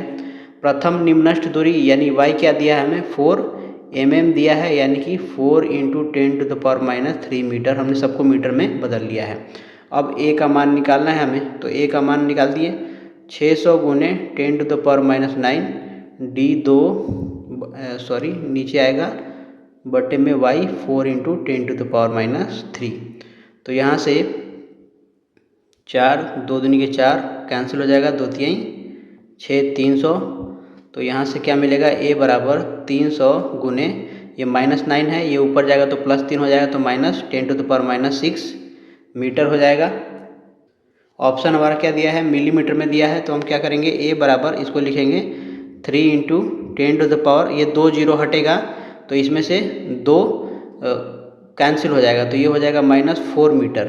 फिर इसको लिख सकते हैं 0.3 इंटू 10⁻³ मीटर और इसको लिख सकते हैं a बराबर 0.3 मिलीमीटर क्योंकि 1 मिलीमीटर बराबर क्या होता है 10⁻³ मीटर होता है। इसको हमने रिप्लेस कर दिया 1 mm से तो आंसर क्या हो जाएगा ऑप्शन हमारा बी हो जाएगा। अगला प्रश्न है चतुर्थांश तरंग पट्टिका के साथ समतल ध्रुवीकृत प्रकाश के आपतन के किस कोण पर दीर्घवृत्तीय ध्रुवित प्रकाश गोलाकार ध्रुवीकृत हो जाता है। तो इसका आंसर होगा ऑप्शन बी 45 डिग्री। तो जब समतल ध्रुवीकृत प्रकाश यानी प्लेन पोलराइज्ड लाइट किसी चतुर्थांश तरंग पट्टिका पर इस प्रकार आपतित होता है कि इसके कंपन की दिशा पट्टिका के मुख्य अक्ष के साथ 45 डिग्री का कोण बनाती है तो बाहर निकलने वाली तरंग के साधारण और असाधारण घटकों के आयाम आपस में बराबर हो जाते हैं यानी कि a0 बराबर क्या हो जाता है ae हो जाता है। तो चूँकि QWP यानी कि चतुर्थांश तरंग पट्टिका दोनों के बीच π/2 यानी कि 90 डिग्री का कालांतर उत्पन्न करती है इसलिए परिणामी प्रकाश हमारा क्या हो जाता है गोलाकार ध्रुवीकृत हो जाता है। यदि जो कोण है 45 डिग्री के अलावा कुछ और हो तो वह दीर्घवृत्तीय यानी कि इलिप्टिकली पोलराइज्ड हो जाती है। तो इस केस में हमारा ऑप्शन होगा सिर्फ बी। अगला प्रश्न है यदि एक तरंग का समूह वेग 2 × 10⁸ मीटर पर सेकेंड है तो कला वेग क्या होगा। तो डी ब्रॉगली तरंगों या सापेक्षतावादी कणों के लिए समूह वेग यानी कि vg और कला वेग यानी कि vp इनका गुणनफल प्रकाश के वेग के वर्ग के अनुपात बराबर होता है। तो vg इंटू vp बराबर होगा c²। यहाँ पे हमें vg दिया है कितना 2 × 10⁸ और c कितना होता है 3 × 10⁸ मीटर पर सेकेंड। हमें निकालना क्या है vp तो vp बराबर क्या हो जाएगा c²/vg हो जाएगा। c² क्या होगा 3 का स्क्वायर 9 10⁸ का स्क्वायर 16 हो जाएगा और ये vg 2 × 10⁸ है। तो यहाँ से हमें vp क्या मिलेगा 4.5 × 10⁸ मीटर पर सेकेंड। तो ऑप्शन हो गया हमारा ए। अगला प्रश्न है हमें इस तरंग समीकरण से तरंग की आवृत्ति यानी f का मान फ्रीक्वेंसी निकालना है। तो देखिए किसी भी प्रगामी तरंग यानी प्रोग्रेसिव वेव का सामान्य समीकरण क्या होता है वो होता है y = a sin ωt - kx। ठीक है यहाँ पे y = a sin 2π × T/T - x/λ भी इसको कन्वर्ट करके लिख सकते हैं। देखिए यहाँ पे आप जो t का ये गुणांक है w ये कोणीय आवृत्ति है। इसका जो फॉर्मूला होता है ω = 2πf। हमें f क्या फ्रीक्वेंसी निकालना है तो ω = क्या हो जाएगा 2π। तो हम क्या करेंगे इस इक्वेशन को इससे तुलना करेंगे। ठीक है इसको कुछ देर के लिए अभी भूल जाते हैं। ठीक है y = क्या दिया है हमें 0.5 इसको 1/2 लिख सकते हैं sin 2 पाई को 2 पाई यहाँ पे है और बटे में क्या है 3/2, तो 3/2 को अंदर लेके जाएंगे तो 64 बटे में 3/2 t माइनस x/3/2 हो जाएगा। ठीक है, अब यहाँ से ओमेगा क्या मिल गया हमें, ओमेगा मिल गया ये, और 2 पाई यहाँ पे ऑलरेडी है, तो ओमेगा इज इक्वल टू मिला 2 पाई 64/3/2। यहाँ से f निकालेंगे तो ओमेगा इज इक्वल टू क्या होगा 64/3/2, यानी कि omega by 2 pi is equal to क्या मिलेगा 64 बटे में 3.2, और ये किसके बराबर होता है फ्रीक्वेंसी के बराबर, तो ये 64 का 640 हो जाएगा, नीचे क्या बचेगा 32, 32 दूनी 64, यानी कि 20 हर्ट्ज हमें निकल जाएगा। हमारा आंसर ऑप्शन हो जाएगा सी। ठीक है, इसका कोई यूज नहीं करना है, सीधा आपको ये फॉर्मूला ये याद रखना है, ओमेगा इज इक्वल टू 2 पाई, और ये इसको अंदर हमने ले लिया, यहाँ से ओमेगा हमें मिल गया और हमने एफ निकाल लिया। अगला प्रश्न देखिए, तो पहचानिए कि निम्नलिखित में से कौन सा व्यंजक समय परिवर्ती क्षेत्रों के लिए मैक्सवेल का समीकरण नहीं है। तो समय परिवर्ती क्षेत्रों के लिए मैक्सवेल के 4 वास्तविक समीकरण इस प्रकार से हैं। डेल, ये वेक्टर का है सिंबल है, del dot D is equal to rho, इसको बोलते हैं। मैं यहाँ पे पूरा लिख देता हूँ वीडियो पॉज करके। तो यहाँ पे आप देख सकते हैं कि डेल क्रॉस ई बराबर क्या होता है minus del B by del T. यहाँ पे प्लस में दिया है, यहाँ पे माइनस अगर होता तो ये सही हो जाता, तो ऑप्शन हमारा क्या हो जाएगा, ऑप्शन सी जो है समीकरण नहीं है मैक्सवेल का। अगला प्रश्न देखिए, एक बाहरी स्थैतिक चुंबकीय क्षेत्र में एक स्थिर चालक में प्रेरित वोल्टेज 0 होता है, ऑप्शन हो जाएगा हमारा सी। तो फैराडे के विद्युत चुंबकीय प्रेरण के नियम अनुसार किसी भी चालक में प्रेरित विद्युत वाहक बल तभी उत्पन्न होता है जब उसमें उससे जुड़े चुंबकीय प्रवाह के समय के साथ परिवर्तन हो, यानी कि जो ई होता है E is equal to minus D phi B by D T. यहाँ चूँकि यहाँ चुंबकीय क्षेत्र स्टैटिक है, कांस्टेंट है, और चालक भी स्थिर है, इसलिए समय के साथ चुंबकीय प्रवाह में कोई परिवर्तन नहीं होगा, और इसलिए ये क्या हो जाएगा 0 के बराबर हो जाएगा ई। तो हमारा प्रेरित जो ईएमएफ है, वोल्टेज का मान है, वो 0 होगा, तो ऑप्शन हो जाएगा हमारा सी। अगला प्रश्न है, 1 मीटर लंबाई की भुजाओं वाला एक समबाहु त्रिभुज के आकार का एक तार दाईं ओर इंगित करते हुए 2T के चुंबकीय क्षेत्र में बैठता है। त्रिभुज के माध्यम से चुंबकीय प्रवाह का परिमाण क्या है। तो चुंबकीय प्रवाह यानी मैग्नेटिक फ्लक्स का सूत्र क्या होता है, phi is equal to B dot A. यहाँ से लिख सकते हैं आप B A cos theta, theta is the angle between B and A. तो जहाँ पे थीटा क्या है, चुंबकीय क्षेत्र बी और सतह के क्षेत्रफल सदिश वेक्टर ए जो है उसके बीच का कोण है। क्षेत्रफल सदिश हमेशा सतह के लंबवत होता है, ये ध्यान रखना है।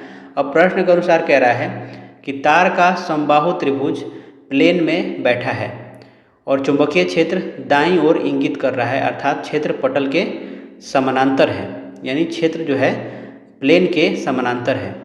तो जब चुंबकीय क्षेत्र सतह के समांतर होता है तो वह सतह के लंबवत क्षेत्रफल सदिश के साथ कितना कोण बनाएगा, theta is equal to 90 degree बनाएगा। तो यहाँ से फाई इज इक्वल टू क्या होगा, बी ए कॉस 90 का मान होता है 0, तो ये हो गया फाई हमारा 0। चुंबकीय फ्लक्स क्या हो गया 0 हो गया, तो इस केस में हमारा आंसर क्या हो जाएगा 0 वेबर।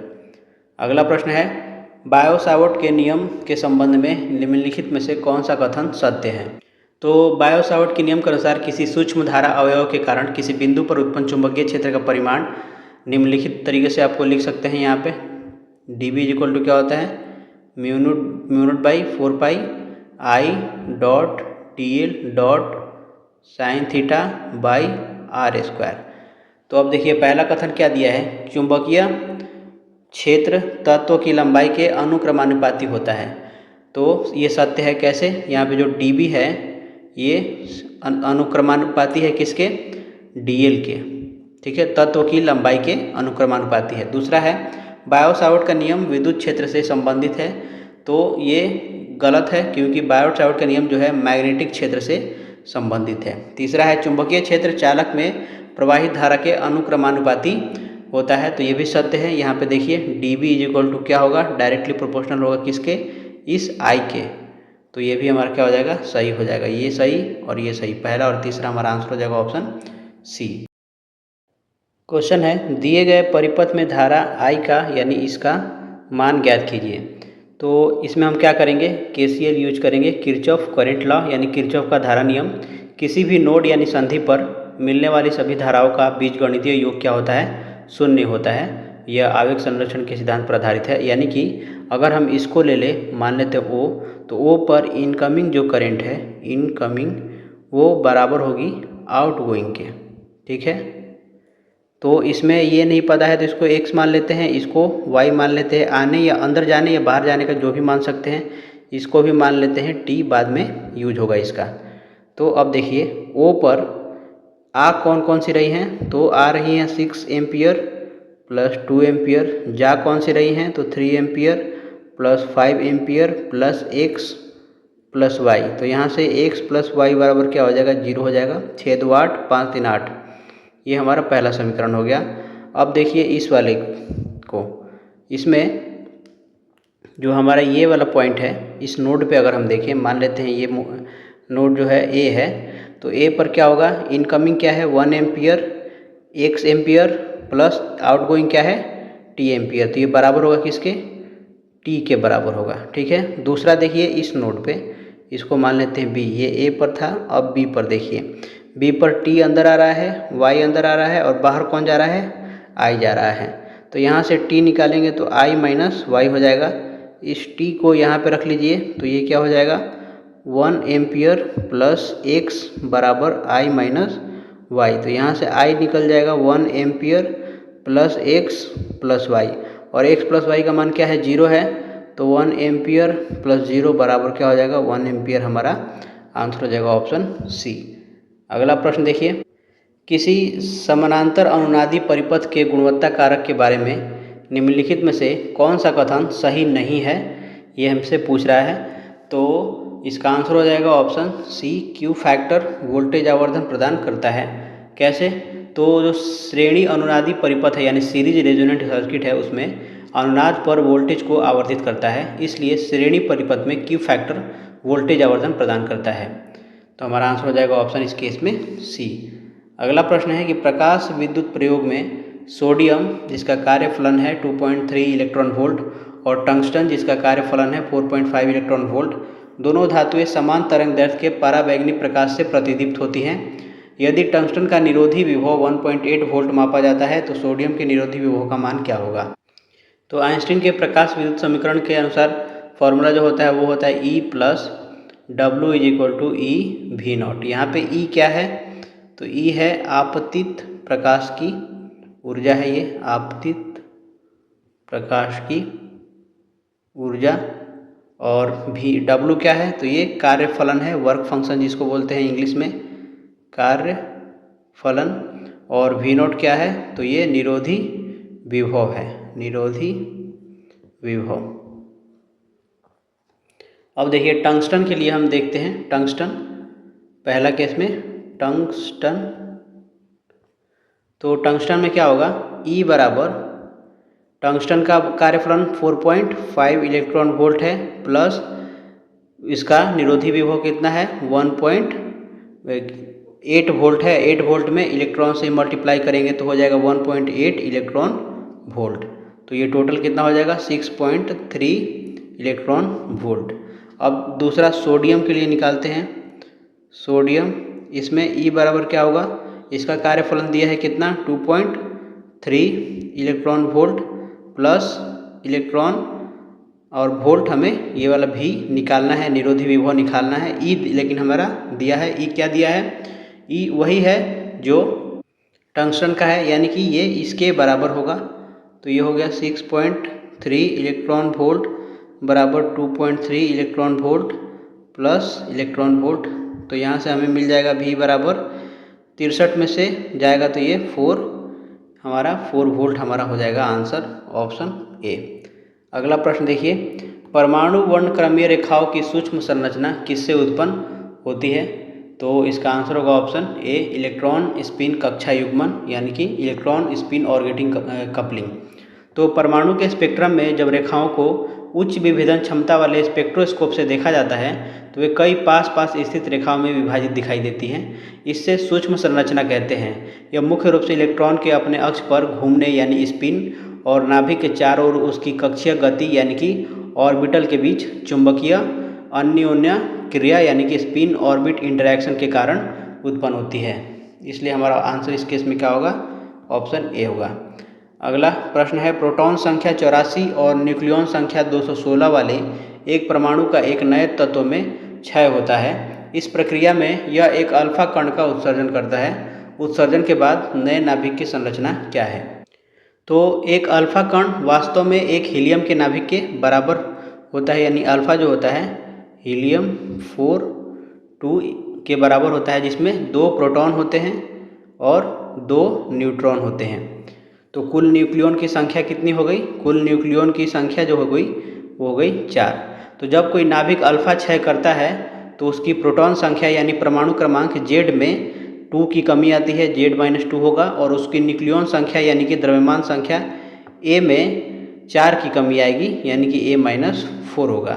तो हमें दिया गया परमाणु क्या है? दिया गया परमाणु है 84, उसका परमाणु संख्या है, न्यूक्लियॉन 216 उसका द्रव्यमान है। तो यहाँ से नया जो प्रोटॉन की संख्या क्या होगी? 84 में सब 2 घटाएंगे तो ये हो जाएगा 82, और 216 में से 4 घटाएंगे तो हो जाएगा ये 212। तो हमारा आंसर हो गया ऑप्शन प्रोटॉन संख्या 82 और न्यूक्लियॉन संख्या 212, ऑप्शन ए।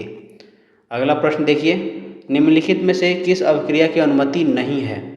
तो पार्टिकल फिजिक्स यानी कि कण भौतिकी में किसी भी अभिक्रिया के संभव होने के लिए संरक्षण नियमों जैसे कि आवेश, बेरियॉन संख्या, लेप्टॉन संख्या और विचित्रता का पालन होना आवश्यक है।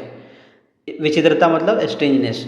तो लैम्डा कण एक उदासीन बेरियॉन होता है।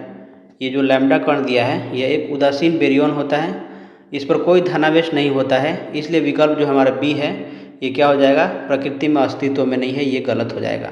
इसके अतिरिक्त यदि विचित्रता स्ट्रेंजेस यानी कि एस का संरक्षण देखें तो जो हमारा लैम्डा कण है इसकी विचित्रता होती है एस =-1 होती है, जबकि न्यूट्रॉन और प्रोटॉन की विचित्रता है, न्यूट्रॉन और प्रोटॉन की जो विचित्रता होती है वो 0 होती है। इस कारण यह अभिक्रिया प्रतिबंधित है। तो हमारा आंसर क्या आया था? ऑप्शन बी आया था, किसकी नहीं है ये पूछा था। अगला प्रश्न देखिए कि दाता प्रकार की अशुद्धियाँ किसकी सामग्री हैं? तो जब शुद्ध अर्धचालक जैसे कि सिलिकॉन या जर्मेनियम जो कि 4th समूह या के हैं, इसमें 5वीं समूह यानी पंच संयोजी के तत्व जैसे फास्फोरस, आर्सेनिक या एंटीमनी को मिलाया जाता है, तो ये 4 सहसंयोजक बॉन्ड बनाने के बाद एक अतिरिक्त इलेक्ट्रॉन मुक्त कर देते हैं, दान कर देते हैं, इसलिए इन्हें दाता अशुद्धि कहते हैं। इस प्रकार n प्रकार का अर्धचालक बनता है। तो हमारा आंसर क्या हो जाएगा? ऑप्शन ए हो जाएगा, आवर्त सारणी का 5वां समूह जब 4th में मिलाया जाता है। तो अगला प्रश्न देखिए, एक n प्रकार के अर्धचालक में फर्मी स्तर पर स्थित होता है, तो क्या स्थित होता है?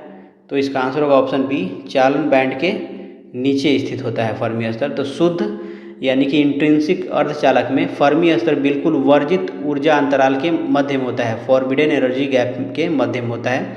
जब इसमें दाता अशुद्धियाँ मिलाई जाती हैं यानी n टाइप का, तो मुक्त इलेक्ट्रॉनों की संख्या बहुत बढ़ जाती है। इसके कारण फर्मी स्तर ऊपर की ओर खिसक जाता है और चालन बैंड के ठीक नीचे स्थित हो जाता है। इसके विपरीत पी प्रकार के अर्धचालक में फर्मी स्तर नीचे खिसककर संयोजी बैंड के यानी वैलेंस बैंड के ठीक ऊपर स्थित हो जाता है। तो ये फैक्ट याद रखना है, कंसेप्ट, यदि आपने 12th क्लास में पढ़ा हो तो। अगला प्रश्न है कि एक अर्ध तरंग दिष्टकारी की अधिकतम दक्षता क्या होती है? तो दिष्टकारी यानी कि रेक्टिफायर की जो क्षमता होती है नीटा =DC/AC। तो एक अर्ध तरंग दिष्टकारी के लिए अधिकतम सैद्धांतिक क्षमता का जो मान होता है वो 40.6% होता है। अगर इसे आप गणितीय रूप में लिखेंगे तो ये होता है 1 + 40.6 1 प्लस, यहाँ पे 1 नहीं होगा, RF/RL। और एक पूर्ण तरंग दिष्टकारी के लिए क्षमता दोगुनी होती है यानी कि 81.2% होती है। तो हमारा आंसर क्या हो जाएगा? ऑप्शन इस केस में बी हो जाएगा। अगला प्रश्न देखिए, निम्नलिखित प्रकार के मॉड्यूलेशनों पर विचार कीजिए। पहला दिया है आयाम मॉड्यूलेशन। तो वीडियो सिग्नल यानी पिक्चर दृश्य के लिए, इसके प्रसारण के लिए आयाम मॉड्यूलेशन यानी एम्पलीट्यूड मॉड्यूलेशन, विशेष रूप से वेस्टिजियल साइड बैंड का उपयोग किया जाता है इसमें। किसके लिए? वीडियो दृश्य के लिए। फिर आवृत्ति जो मॉड्यूलेशन है इसमें ऑडियो के लिए, ये वीडियो के लिए है और ये ऑडियो के लिए, एक लाइन में अगर याद रखना हो तो। और जो उसके बाद दिया हमें कला मॉड्यूलेशन, इसको छोड़ते हैं। प्रश्न दे रहा है कि उपयुक्त में से कौन से मॉड्यूलेशन टीवी कार्यक्रम के प्रसारण के लिए उपयोग किया जाता है, यानी वीडियो और ऑडियो के लिए क्या प्रयोग किए जाएंगे, पहला और दूसरा। तो इस केस में हमारा आंसर क्या हो जाएगा, ऑप्शन हो जाएगा ऑप्शन सी। अगला प्रश्न है, प्रत्येक 10 डिग्री सेल्सियस तापमान में वृद्धि के लिए पीएन जंक्शन की उत्क्रम संतृप्ति धारा में वृद्धि होगी कितनी गुनी। तो पीएन जंक्शन डायोड में उत्क्रम संतृप्ति धारा यानी कि रिवर्स सैचुरेशन करंट I0 जो होता है वो मुख्य रूप से अल्पसंख्यक वाहकों यानी माइनॉरिटी कैरियर्स के कारण होता है, जो कि तापीय रूप से उत्पन्न यानी कि थर्मली जनरेटेड होते हैं।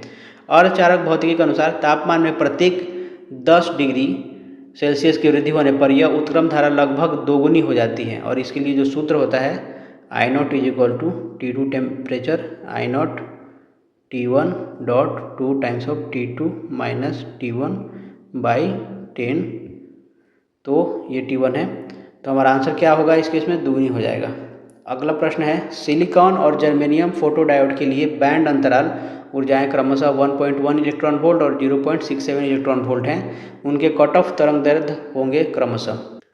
तो जो कट ऑफ तरंग दैर्ध्य लैम्डा जी होता है वह अधिकतम तरंग दैर्ध्य है जो अर्धचालक में इलेक्ट्रॉन होल युग्म उत्पन्न कर सकती है।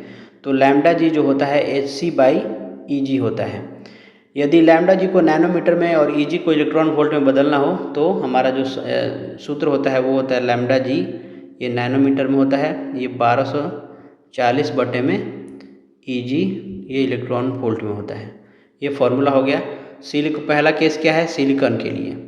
तो सिलिकॉन के लिए हमें Eg क्या दिया है, 1.1 इलेक्ट्रॉन वोल्ट दिया है। तो लैम्डा जी यहाँ से क्या होगा, ये होगा 1240 बटे में 1.1, जब भाग देंगे तो लगभग 1127.27 नैनोमीटर आएगा। उसके बाद दूसरा है जर्मेनियम।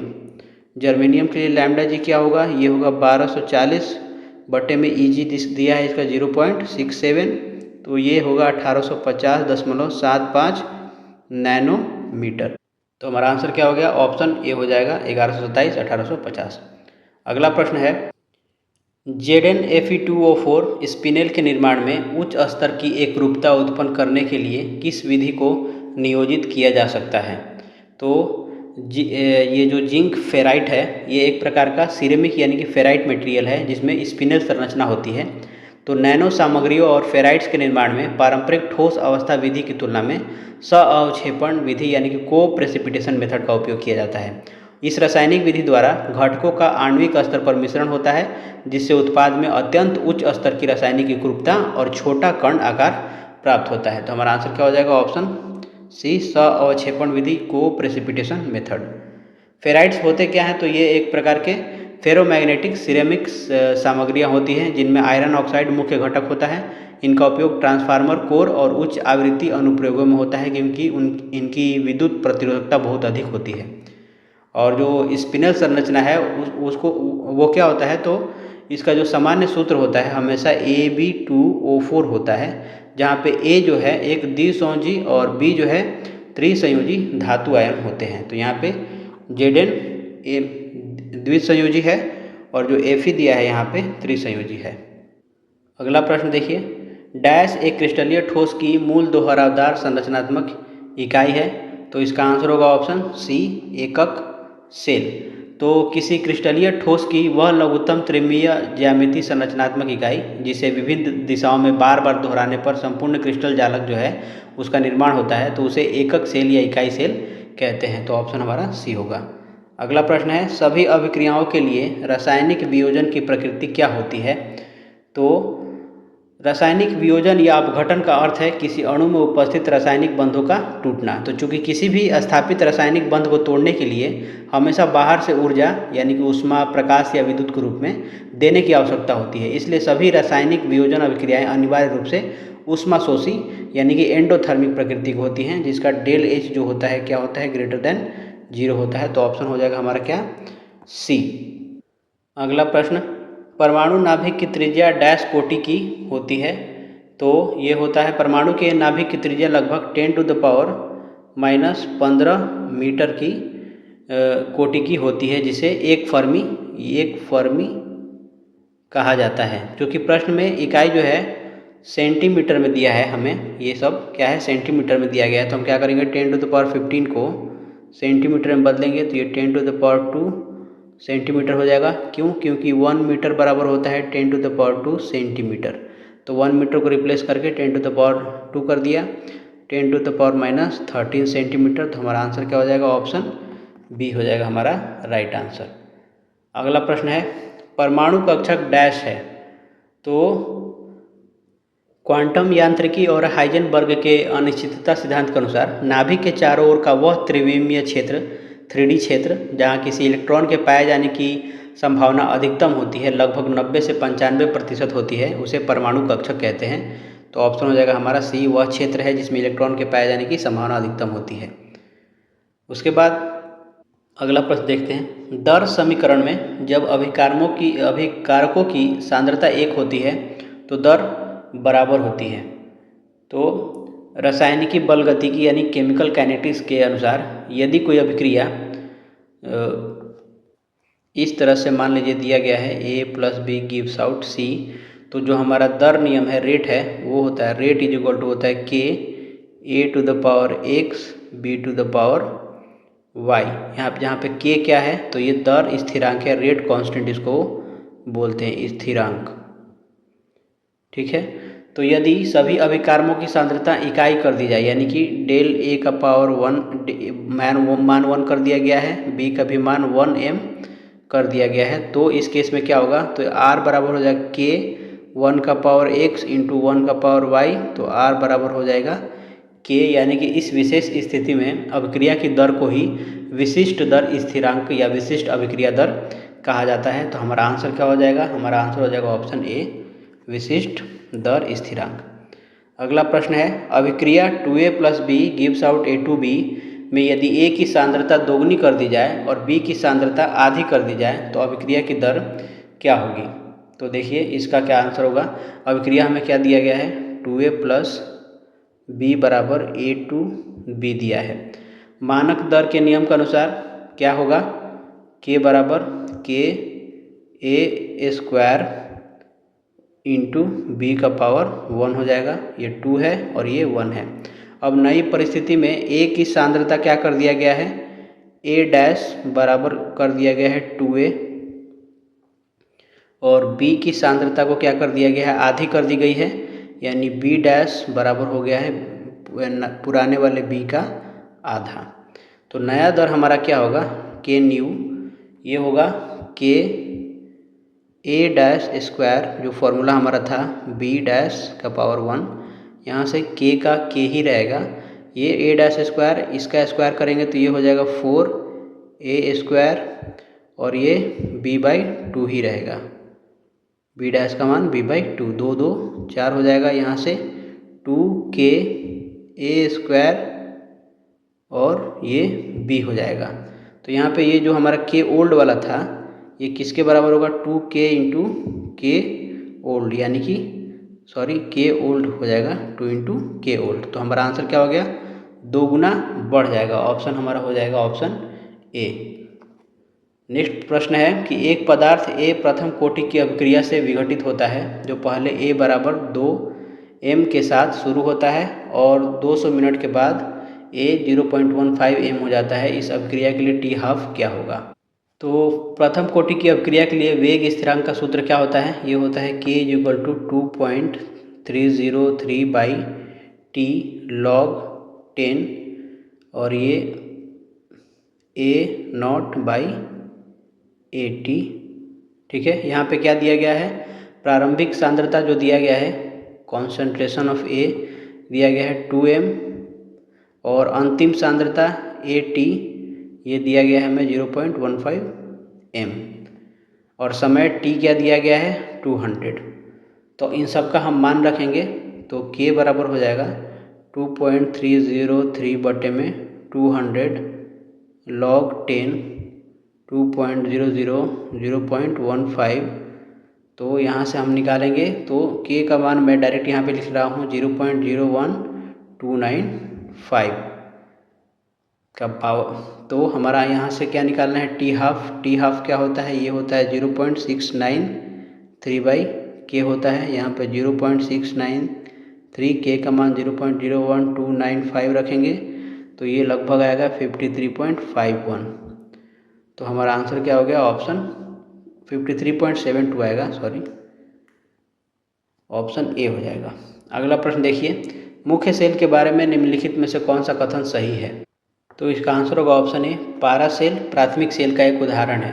प्राथमिक सेल बोलते किसको हैं? तो ये वे सेल होते हैं जिनमें रासायनिक अभिक्रियाएं केवल एक बार होती है और इन्हें दोबारा चार्ज नहीं किया जा सकता।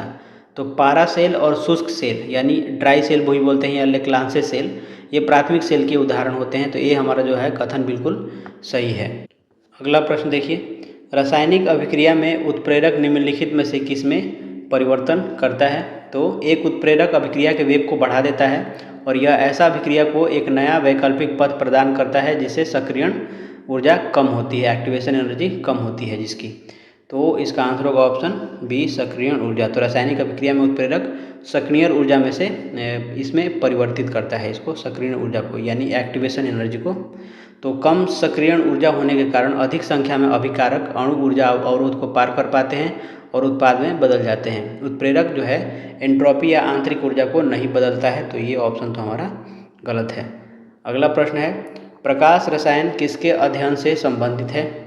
प्रकाश रसायन को इंग्लिश में फोटोकेमिस्ट्री बोलते हैं। तो ये संबंधित है ऑप्शन सी, अभिक्रियाएं जो दृश्य या यूवी प्रकाश के अवशोषण के साथ आगे बढ़ती हैं। तो प्रकाश रसायन किसको बोलते हैं? तो रसायन विज्ञान की वह शाखा जिसके अंतर्गत उन रासायनिक अभिक्रियाओं का अध्ययन किया जाता है जो दृश्य या पराबैंगनी प्रकाश के फोटोन के अवशेषण के द्वारा प्रेरित या संपन्न होती हैं, जैसे कि पौधों में प्रकाश संश्लेषण फोटोकेमिस्ट्री का एग्जाम्पल है।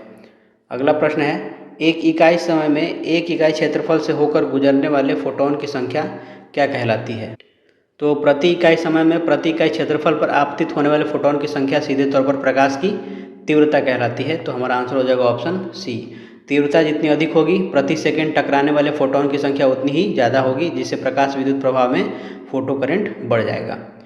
अगला प्रश्न है कि स्थिर उत्तेजित अवस्था से अस्थिर उत्तेजित अवस्था में एक अणु के विकिरण के उत्सर्जन के बिना संक्रमण जो पृथक्करण की ओर जाता है, क्या है वो? तो जब कोई अणु प्रकाश अवशोषित कर एक स्थिर उत्तेजित इलेक्ट्रॉनिक अवस्था में जाता है और वहां से बिना किसी विकिरण का उत्सर्जन किए किसी विकर्षी या अस्थिर अवस्था में पार कर जाता है, जिसके कारण अणु टूट जाता है, तो इस परिघटना को पूर्व पृथक्करण यानी प्री डिसोसिएशन कहा जाता है। यह आणविक स्पेक्ट्रोस्कोपी का एक महत्वपूर्ण हिस्सा है, पार्ट कह सकते हैं। तो हमारा आंसर हो जाएगा ऑप्शन ए, पूर्व पृथक्करण। अगला प्रश्न है कि कॉपर सल्फेट के विलयन में सोडियम कार्बोनेट मिलाने पर निम्नलिखित में से कौन से उत्पाद प्राप्त होते हैं?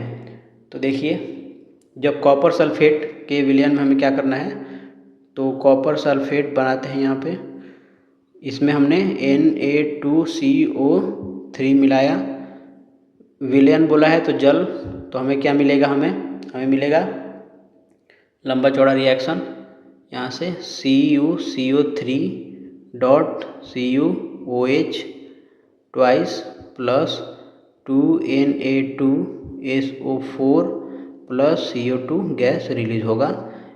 ये हमें इक्वेशन को बैलेंस करने के लिए यहाँ पे 2 लगाना होगा और यहाँ पे भी 2 लगाना होगा। तो जब कॉपर सल्फेट के जलीय विलयन में सोडियम कार्बोनेट मिलाया जाता है तो पूरी तरीके से शुद्ध कॉपर कार्बोनेट न बनकर बेसिक कॉपर कार्बोनेट का नीला हरा अवक्षेप प्राप्त होता है, साथ ही सोडियम सल्फेट और कार्बन डाइऑक्साइड गैस मुक्त होती है। तो आंसर क्या हो जाएगा हमारा? ऑप्शन हो जाएगा और A, basic copper carbonate, sodium sulphate और CO2। सोडियम सल्फेट, CO2 और बेसिक कॉपर, बेसिक मतलब क्षारीय, ये कॉपर हाइड्रोक्साइड जो है क्षारीय है और ये कार्बोनेट है। अगला प्रश्न, समान परमाणु त्रिज्याओं वाला युग्म है। तो परमाणु त्रिज्या किसकी समान है इसमें से? तो आवर्त सारणी में सामान्यतः वर्ग में नीचे जाने पर परमाणु त्रिज्या बढ़ती है, और लेकिन 4D श्रेणी के तत्व यानी कि मोलिब्डेनम MO और 5D श्रेणी के तत्व W टंगस्टन की परमाणु त्रिज्या लगभग एक समान है। MO की जो है 139 PM है और W की जो है 139 PM यानी पिकोमीटर है। तो इसका मुख्य कारण क्या है? लैंथोनाइड संकुचन है, जिसमें 5D तत्वों से पहले 4F उपकोष के इलेक्ट्रॉनों का दुर्बल परिरक्षण प्रभाव यानी पुअर स्क्रीनिंग इफेक्ट नाभिकीय आवेश को बढ़ा देता है और आकार को सिकोड़ देता है। तो हमारा आंसर इस केस में हो जाएगा ऑप्शन बी। अगला प्रश्न है कि IUPAC नामकरण के अनुसार सोडियम नाइट्रोनुक्साइड डाइहाइड्रेट का नाम क्या है? तो देखिए इसका तो पहले रासायनिक सूत्र लिख लीजिए। ये होगा सोडियम Fe साइनाइड 5NO। तो पहले धनायन का नाम क्या है? सोडियम। लिगेंड्स वर्णाक्रम में 5 साइनो को क्या बोलते हैं? पेंटासाइनो। और NO+ को क्या बोलेंगे? नाइट्रोसिल कहते हैं। केंद्रीय धातु क्या है? तो ऋणात्मक संकुल होने के कारण फेरम बदल जाएगा फेरेट में। ठीक है, तो ऑक्सीकरण अवस्था हमारी क्या हो जाएगी? ऑक्सीकरण अवस्था जो होगी, देखिए सोडियम के लिए क्या होता है? +1 होता है, तो 2 गुने +1 +2 हो जाएगा। फेरस के लिए x मान लेते हैं। साइनाइड के लिए -1 होता है, तो 5 × -1 हो जाएगा। प्लस NO के लिए 1 मान लेंगे, 1 × 1 तो 0 हो गया यहाँ पे। तो x बराबर क्या मिलेगा? 2 1 3, तो x बराबर हो गया 2 -5 इधर आएगा तो प्लस हो जाएगा। तो रोमन अंक में इसको हम क्या लिखेंगे? ऐसे 2 लिखते हैं। ठीक है, तो यहाँ पे 2 हमारा लिखा हुआ है, सोडियम पेंटासाइनो नाइट्रोसिल्फेरेट 2। ऑप्शन हो जाएगा हमारा C। अगला देखिए, एक पदार्थ X का उपयोग सफ़ेदीकरण में किया जाता है और इसे हवा के अनुपस्थिति में चूना पत्थर को गर्म करके प्राप्त किया जाता है। X की पहचान कीजिए। तो चूना पत्थर क्या है?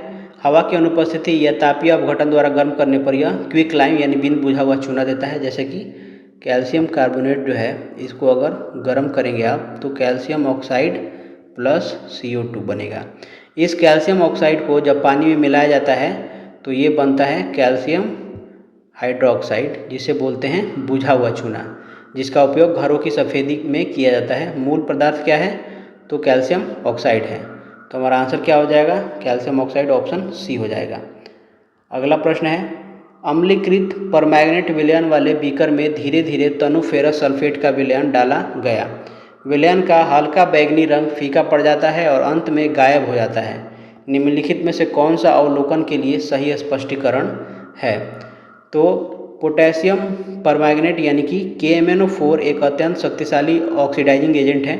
अम्लीय माध्यम में इसका गहरा बैंगनी रंग जो है फेरस सल्फेट के साथ क्रिया करने पर गायब हो जाता है, क्योंकि यह Fe2+ को Fe3+ में ऑक्सीकृत कर देता है और स्वयं रंगहीन Mn2+ आयन में अपचयित हो जाता है। जो अपक्रिया है वो इस तरीके से है, मैं यहाँ पे लिख देता हूँ, MnO4- + 5Fe2+ + 8H+ gives out Mn2+ + 5Fe3+ + 4H2O। तो हमारा आंसर क्या होगा इस केस में? ऑप्शन हो जाएगा A। पोटेशियम परमैंगनेट एक ऑक्सीकारक है और ये FeSO4 का ऑक्सीकरण करता है। अगला क्वेश्चन है, डाइफिनेल मीथेन में एक हाइड्रोजन को क्लोरीन से बदलने पर कितने संरचनात्मक समावयी संभव है? तो डाइफिनेल मीथेन की जो संरचना होती है वो होती है C6H5 CH2 C6H5। तो जब इसके एक हाइड्रोजन को क्लोरीन परमाणु से प्रतिस्थापित किया जाता है तो 4 पोजीशंस उपलब्ध होते हैं जहां क्लोरीन जुड़ सकता है। पहला है एलिफैटिक कार्बन पर, तो मीथेन समूह के कार्बन यानी CH2 पर हाइड्रोजन हटने से एक समावयवी बनता है। यहाँ आप इसको लिख सकते हैं ऐसे, इसको C6H5 CHCl और C6H5। ठीक है, ये इसके बीच में ये हटा देते हैं, सिर्फ Cl रहेगा। तो एक पहला हो गया। दूसरा कहाँ बनेगा? दूसरा बेंजीन रिंग के ऑर्थो स्थान पर बनता है, तो ऑर्थो स्थान पे Cl बनेगा C6H4 CH2 C6H5। Benzene ring के मेटा स्थान पे बनेगा तो Meta Cl C6H4 CH2 C6H5। और बेंजीन रिंग के पैरा स्थान पे बनेगा PCl C6H4 CH2 C6H5। तो चूंकि दोनों फेनिल यानी बेंजीन रिंग सिमेट्रिकल है, इसलिए किसी भी एक रिंग पर प्रतिस्थापन करने से हमें समान ही उत्पाद मिलेंगे, तो इसको हम इसलिए नहीं छेड़ रहे हैं। तो कुल हमें कितना मिला? 4 संरचनात्मक समावयी मिले हमें। ऑप्शन हो जाएगा हमारा B। अगला प्रश्न है, निम्नलिखित में से कौन सा कथन सही है? लंबे समय तक सूर्य के प्रकाश के संपर्क में रहने के कारण सिल्वर क्लोराइड धूसर हो जाता है। पहला कथन दिया है, सिल्वर क्लोराइड के अपघटन से सिल्वर के निर्माण के कारण तो देखिए पहले ये समझिए कि जब सिल्वर क्लोराइड जो कि सफ़ेद रंग का होता है लंबे समय तक सूर्य के प्रकाश के संपर्क में रहता है तो उसका प्रकाश रासायनिक अपघटन होता है, फोटोकेमिकल डिकम्पोजिशन बोलते हैं। इस अभिक्रिया में धात्विक सिल्वर जो है Ag का निर्माण होता है जो धूसर रंग का दिखाई देता है। क्लोरीन गैस वायुमंडल में मुक्त हो जाती है। जो अभिक्रिया का रिएक्शन है वो इस तरीके से है, मैं यहाँ पे लिख देता हूँ। 2AgCl सॉलिड है, 2Ag solid plus Cl2 gas. तो अब देखिए पहला कथन क्या दिया है कि सिल्वर क्लोराइड के अपघटन से सिल्वर के निर्माण के कारण, तो ये बिल्कुल सही है, सिल्वर बन रहा है, सिल्वर क्लोराइड का अपघटन हुआ है, सिल्वर बना है। दूसरा है सिल्वर क्लोराइड के ऊर्ध्वपातन के कारण, तो गलत है, ऊर्ध्वपातन सिल्वर क्लोराइड का नहीं हुआ है भाई। सिल्वर क्लोराइड से क्लोरीन गैस के अपघटन के कारण तो बिल्कुल इसका अपघटन हुआ है, ये टूट के Cl2 अलग हो गया है। सिल्वर क्लोराइड से क्लोरीन गैस के अपघटन के कारण हालांकि क्लोरीन गैस बनती है लेकिन धूसर रंग सिल्वर धातु के बनने के कारण होता है, क्लोरीन के कारण नहीं होता है। सिल्वर क्लोराइड के ऑक्सीकरण के कारण, तो ये भी गलत है, इसका ऑक्सीडेशन नहीं हो रहा है। तो आंसर क्या हो जाएगा? ऑप्शन 1 और 3 हो जाएगा, ऑप्शन बी। अगला प्रश्न है निम्नलिखित में से कौन सा शाखित बहुलक है? तो शाखित बहुलक यानी ब्रांच्ड पॉलीमर, तो इसका आंसर होगा ऑप्शन ए, कम घनत्व वाला बहुलक, इसको बोलते हैं LDPE यानी लो डेंसिटी पॉलीइथिलीन। अगला प्रश्न देखिए निम्नलिखित में से कौन से मोनोमर बायोडिग्रेडेबल पॉलीमर बनाते हैं? तो पहला दिया है 3 hydroxy butanoic acid plus 3 hydroxy pentanoic acid, तो ये दोनों मिलकर PHBV यानी poly beta hydroxy butyrate hydroxy valerate नामक प्रसिद्ध बायोडिग्रेडेबल बहुलक बनता है इससे, तो इसको शॉर्ट में बोलते हैं PHBV, तो ये तो सही है। दूसरा है glycine plus amino caproic acid, तो ये दोनों मोनोमर्स मिलकर नायलॉन 2 नायलॉन 6 बनाते हैं, तो ये भी हमारा क्या हो जाएगा? सही हो जाएगा। ये बायोडिग्रेडेबल पॉलीमर है, तो हमारा आंसर क्या हो गया? ए एंड बी, तो उपयुक्त में से एक से अधिक ऑप्शन हो जाएगा डी। अगला प्रश्न है बढ़ते हुए न्यूक्लियोफिलिसिटी का सही क्रम क्या होगा? तो प्रोटिक विलायक जो है, प्रोटिक विलायकों का वर्ग जो है नीचे जाने पर हाइलाइड आयनों का आकार बढ़ता है और उनकी जलयोजन ऊर्जा जो है कम होती है प्रोटिक विलायक में।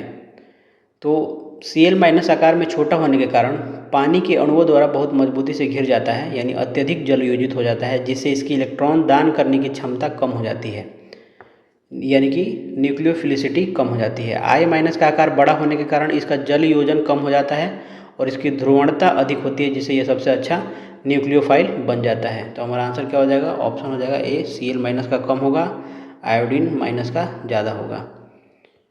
अगला प्रश्न देखिए निम्नलिखित विकल्पों में से सही कथन का चयन कीजिए। पहला है शास्त्रीय विधियों की तुलना में स्पेक्ट्रोस्कोपिक विधियों में कम समय और नमूने की अधिक मात्रा की आवश्यकता होती है, तो इनमें रासायनिक अभिक्रियाओं की आवश्यकता होती है जिसमें नमूने की अधिक मात्रा नष्ट हो जाती है और समय भी अधिक लगता है, तो ये जो है गलत है। शास्त्रीय विधियों में रासायनिक अभिक्रियाओं की आवश्यकता होती है जिसमें नमूने की अधिक मात्रा नष्ट हो जाती है और समय भी अधिक लगता है, तो ये जो लिखा है शास्त्रीय विधियों की तुलना में स्पेक्ट्रोस्कोपिक विधियों में कम समय और नमूने की कम मात्रा की आवश्यकता होती है, ऑप्शन सी हो जाएगा। क्योंकि जो स्पेक्ट्रोस्कोपिक विधियाँ हैं जैसे कि IR, NMR, UV, ये आधुनिक यंत्रिकीय विधियाँ हैं, ये गैर विनाशकारी प्रकृति की होती हैं जिनमें बहुत ही सूक्ष्म मात्रा जैसे कि मिलीग्राम या माइक्रोग्राम के नमूने की आवश्यकता होती है और परिणाम कुछ ही सेकंड या मिनटों में अत्यंत सटीकता से प्राप्त हो जाते हैं।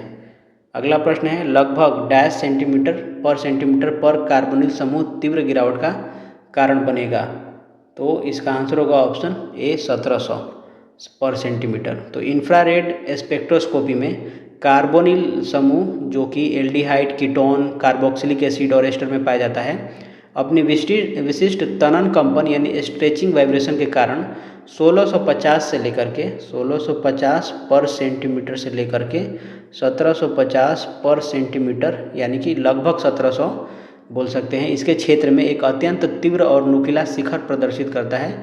यह कार्बनिक यौगिकों की पहचान का सबसे विश्वसनीय संकेत माना जाता है। तो इसलिए आंसर होगा ऑप्शन ए। अगला प्रश्न है 1:1 मिश्रण से पैरा और ऑर्थो नाइट्रोफिनॉल को अलग करने के लिए सबसे उपयुक्त तरीका कौन सा है? तो ये होगा ऑप्शन सी, भाप आसवन यानी कि स्टीम डिस्टिलेशन मेथड।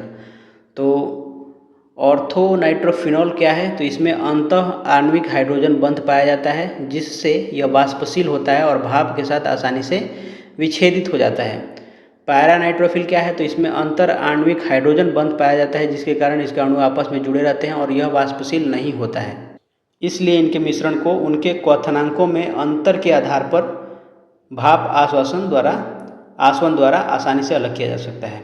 अगला प्रश्न है कि उस यौगिक का पता लगाइए जो विशेष रूप से एक SN1 तंत्र द्वारा न्यूक्लियोफिलिक प्रतिस्थापन अभिक्रिया से गुजरता है। तो इसका आंसर होगा ऑप्शन ए, बेंजाइल क्लोराइड यानी कि C6H5CH2Cl। तो SN1 यानी कि एक अणुक नाभिक स्नेही प्रतिस्थापन अभिक्रिया की दर मध्यवर्ती कार्बोकैटायन के स्थायित्व पर निर्भर करता है। बेंजाइल क्लोराइड से जब क्लोरीन हटता है तो बेंजाइल कार्बोकैटायन यानी कि C6H5CH2+ बनता है और यह कार्बोकैटायन बेंजीन रिंग के साथ अनुनाद यानी रेजोनेंस के कारण अत्यधिक स्थिर होता है। उच्च स्थिरता के कारण यह विशेष रूप से S1 मार्ग का अनुसरण करता है। अगला प्रश्न है अधिकांश फाइटोफैगस नेमाटोड हैं। तो देखिए फाइटोफैगस नेमाटोड है क्या? तो वे सूक्ष्म जीव या कृमि होते हैं जो पौधों को अपना भोजन बनाते हैं। इनमें से अधिकांश प्रजाति पौधों की जड़ों पर परजीवी के रूप में कार्य करते हैं। ये जड़ों के ऊतकों में घुसकर रूट नॉट या गांठें बना देते हैं, जिससे पौधे मिट्टी से पानी और पोषक तत्व अवशोषित नहीं कर पाते। तो आंसर क्या हो जाएगा? ये जड़ परजीवी होते हैं, ऑप्शन ए हो जाएगा। अगला प्रश्न है कि अपशिष्ट जल और सीवेज के द्वितीयक उपचार के उद्देश्य में से एक है कौन सा? तो इसका आंसर होगा ऑप्शन बी, BOD कम करना। BOD क्या है? तो बायोकेमिकल ऑक्सीजन डिमांड को BOD बोलते हैं। तो यह एक जैविक प्रक्रिया है जिसमें वायवीय सूक्ष्मजीवों का उपयोग अपशिष्ट जल में उपस्थित कार्बनिक पदार्थों को पचाने के लिए किया जाता है। इस प्रक्रिया का मुख्य उद्देश्य जो है BOD पानी की जो BOD है उसको अत्यधिक कम करना होता है, जो जल प्रदूषण का सूचक होता है BOD। तो हमारा आंसर क्या हो जाएगा? ऑप्शन बी हो जाएगा। अगला प्रश्न है कि अधिकांश बैक्टीरिया जो पौधों की बीमारियों का कारण बनते हैं वे किस समूह के सदस्य हैं? पौधों की बीमारियों का कारण तो पादप रोगजनक बैक्टीरिया में से अधिकांश जातियाँ छड़ के आकार की यानी बैसिलस और ग्राम नेगेटिव होती हैं। तो प्रमुख पादप रोगजनक वंश जैसे सूडोमोनास, जैंथोमोनास, एरविनिया और एग्रोबैक्टीरियम सभी ग्राम नेगेटिव और छड़ के यानी कि बैसिलस के आकार के होते हैं। तो ऑप्शन हो जाएगा हमारा बी, छड़ के आकार के और ग्राम नेगेटिव बैक्टीरिया।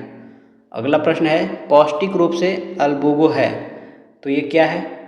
तो अल्बुगो एक प्रकार का ओमिसीड्स वर्ग होता है। वर्ग का एक कवक समान जीव है जो पौधों में सफ़ेद जंग यानी वाइट रस्ट रोग पैदा करता है, विशेष रूप से सरसों कुल के पौधों में। यह पोषण के दृष्टिकोण से एक अनिवार्य परजीवी है, जिसका अर्थ है कि यह केवल जीवित पोषक ऊतकों पर ही जीवित रह सकता है और प्रजनन कर सकता है। इसे कृत्रिम मृत माध्यम पर प्रयोगशाला में नहीं उगाया जा सकता। तो आंसर होगा ऑप्शन सी, अनिवार्य परजीवी है ये। अगला प्रश्न है निम्नलिखित में से कौन सा कथन गलत है? तो गलत कथन चुनना है। पहला दिया है लिलिएसी में कुछ पौधों में भूमिगत भाग होते हैं। तो लिलिएसी कुल में प्याज, लहसुन जैसे पौधे आते हैं जिनमें भूमिगत रूपांतर तने जैसे कि बल्ब या कंद पाए जाते हैं। तो ये कथन बिल्कुल क्या हो गया? सही है। दूसरा है मालवेसी में रेशा देने वाले पौधे पाए जाते हैं। तो मालवेसी कुल में कपास और पटसन आते हैं जो रेशा प्रदान करते हैं। तो यही कथन भी सही है। उसके बाद है कंपोजिटी में बड़े फूल और बीज वाले पेड़ पाए जाते हैं। तो कंपोजिटी यानी एस्टेरेसी कुल में मुख्य रूप से शाकीय पौधे और झाड़ियाँ जैसे कि गेंदा या सूरजमुखी पाई जाती है। इनमें पेड़ नहीं पाए जाते और इनके फूल छोटे होकर मुंडक या कैपिचुलम पुष्पगम बनाते हैं। अतः यह कथन क्या है? गलत है पूरा। हमारा आंसर इसलिए क्या हो जाएगा? ऑप्शन सी हो जाएगा। गलत कथन हमें चुनना था। हमारे देश में प्रमुख बासमती चावल उत्पादक राज्यों में से एक कौन सा राज्य है? तो इसका आंसर होगा ऑप्शन सी, उत्तर प्रदेश। उत्तर प्रदेश विशेष करके पश्चिमी उत्तर प्रदेश भारत का एक प्रमुख और शीर्ष बासमती चावल उत्पादक राज्य है। इसके अतिरिक्त पंजाब, हरियाणा, उत्तराखंड और जम्मू कश्मीर इसके अन्य मुख्य उत्पादक हैं। केरल और आंध्र प्रदेश मुख्य रूप से गैर बासमती और स्थानीय किस्म के चावल के उत्पादक हैं। अगला प्रश्न है सोमा क्लोन क्या है? तो सोमा क्लोन जो है पादप उत्तक संवर्धन या माइक्रो प्रोपागेशन तकनीक द्वारा एक ही मूल पौधों से विकसित किए गए पौधों को सोमा क्लोन कहा जाता है। तो यहाँ पे हमारा आंसर हो जाएगा, पहला दिया है पौधे जो रासायनिक रूप से स्रोत पौधों के समान होते हैं, तो ये तो बिल्कुल सही है। ये पौधे आनुवांशिक रूप से, अकारिकी रूप से और रासायनिक रूप से अपने मूल या स्रोत पौधे के बिल्कुल समान होते हैं। अकारिकी रूप से, रासायनिक रूप से और स्वतः ही मूल पौधों के समान होते हैं, यानी कि तीनों ही हमारा क्या है, सही है। तो आंसर क्या हो जाएगा, ऑप्शन डी हो जाएगा। अगला प्रश्न है कि प्रोटीन संश्लेषण की क्रियात्मक इकाई क्या है? तो इसका आंसर होगा ऑप्शन बी, पॉलीसोम। पॉलीसोम क्या है? पॉलीसोम को पॉलीराइबोसोम भी कहते हैं। तो जब प्रोटीन संश्लेषण की प्रक्रिया के दौरान एक ही मैसेंजर आरएनए यानी कि mRNA स्ट्रैंड से कई सारे राइबोसोम एक माला की तरह आपस में जुड़ जाते हैं, तो इस संरचना को हम पॉलीसोम कहते हैं। यह प्रोटीन संश्लेषण की वास्तविक क्रियात्मक इकाई है जो बहुत तेजी से एक ही प्रकार के प्रोटीन की कई कॉपियाँ तैयार कर सकती है। यहाँ पे जो दिया है परऑक्सीसोम, यह प्रकाश श्वसन और हाइड्रोजन परऑक्साइड के अपघटन से जुड़ा हुआ है। लाइसोसोम, इसे कोशिका की सुसाइडल बैग यानी आत्मघाती थैला भी कहा जाता है, जो कोशिकीय पाचन करता है। अगला प्रश्न है सक्रिय परिवहन। तो सक्रिय परिवहन क्या है? ऑप्शन हमारा होगा ए, सांद्रण प्रवणता के विरुद्ध होता है और इसमें एटीपी की आवश्यकता होती है। तो कोशिका झिल्ली के पार अणुओं का परिवहन दो प्रकार का होता है। एक होता है निष्क्रिय परिवहन, जिसे पैसिव ट्रांसपोर्ट बोलते हैं इंग्लिश में, और दूसरा होता है सक्रिय परिवहन यानी एक्टिव ट्रांसपोर्ट। तो पैसिव निष्क्रिय जो है यह उच्च सांद्रता से कम सांद्रता की ओर यानी सांद्रण प्रवणता के अनुकूल होता है। इसमें ऊर्जा खर्च नहीं होती, एटीपी खर्च नहीं होता, जैसे कि विसरण और परासरण।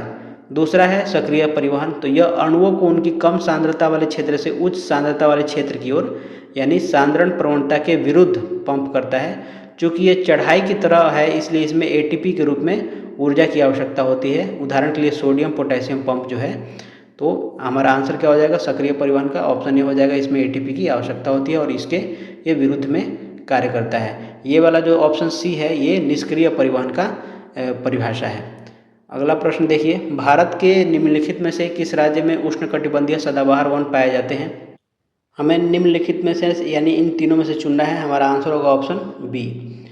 तो उष्णकटिबंधीय सदाबहार वन बोलते किसको हैं? तो ये वन उन क्षेत्रों में पाए जाते हैं जहाँ वार्षिक वर्षा जो है वो 200 सेंटीमीटर से ज़्यादा होती है और तापमान वर्ष भर उच्च रहता है। तो भारत में ये वन मुख्य रूप से पश्चिमी घाट, अंडमान निकोबार द्वीप समूह और पूर्वोत्तर राज्यों जैसे कि असम, मेघालय आदि में पाए जाते हैं। तमिलनाडु में मुख्य रूप से तटीय शुष्क सदाबहार या कटीले वन और मध्य प्रदेश में उष्णकटिबंधीय पर्णपाती वन प्रचुरता में पाए जाते हैं। तो हमारा आंसर क्या हो जाएगा, ऑप्शन बी हो जाएगा। अगला प्रश्न है ओजोन छिद्र का अर्थ क्या है? तो ओजोन छिद्र किसको बोलते हैं? तो इसका आंसर होगा समताप मंडल में ओजोन परत की मोटाई में कमी को ओजोन छिद्र बोलते हैं। ऑप्शन हो जाएगा हमारा बी।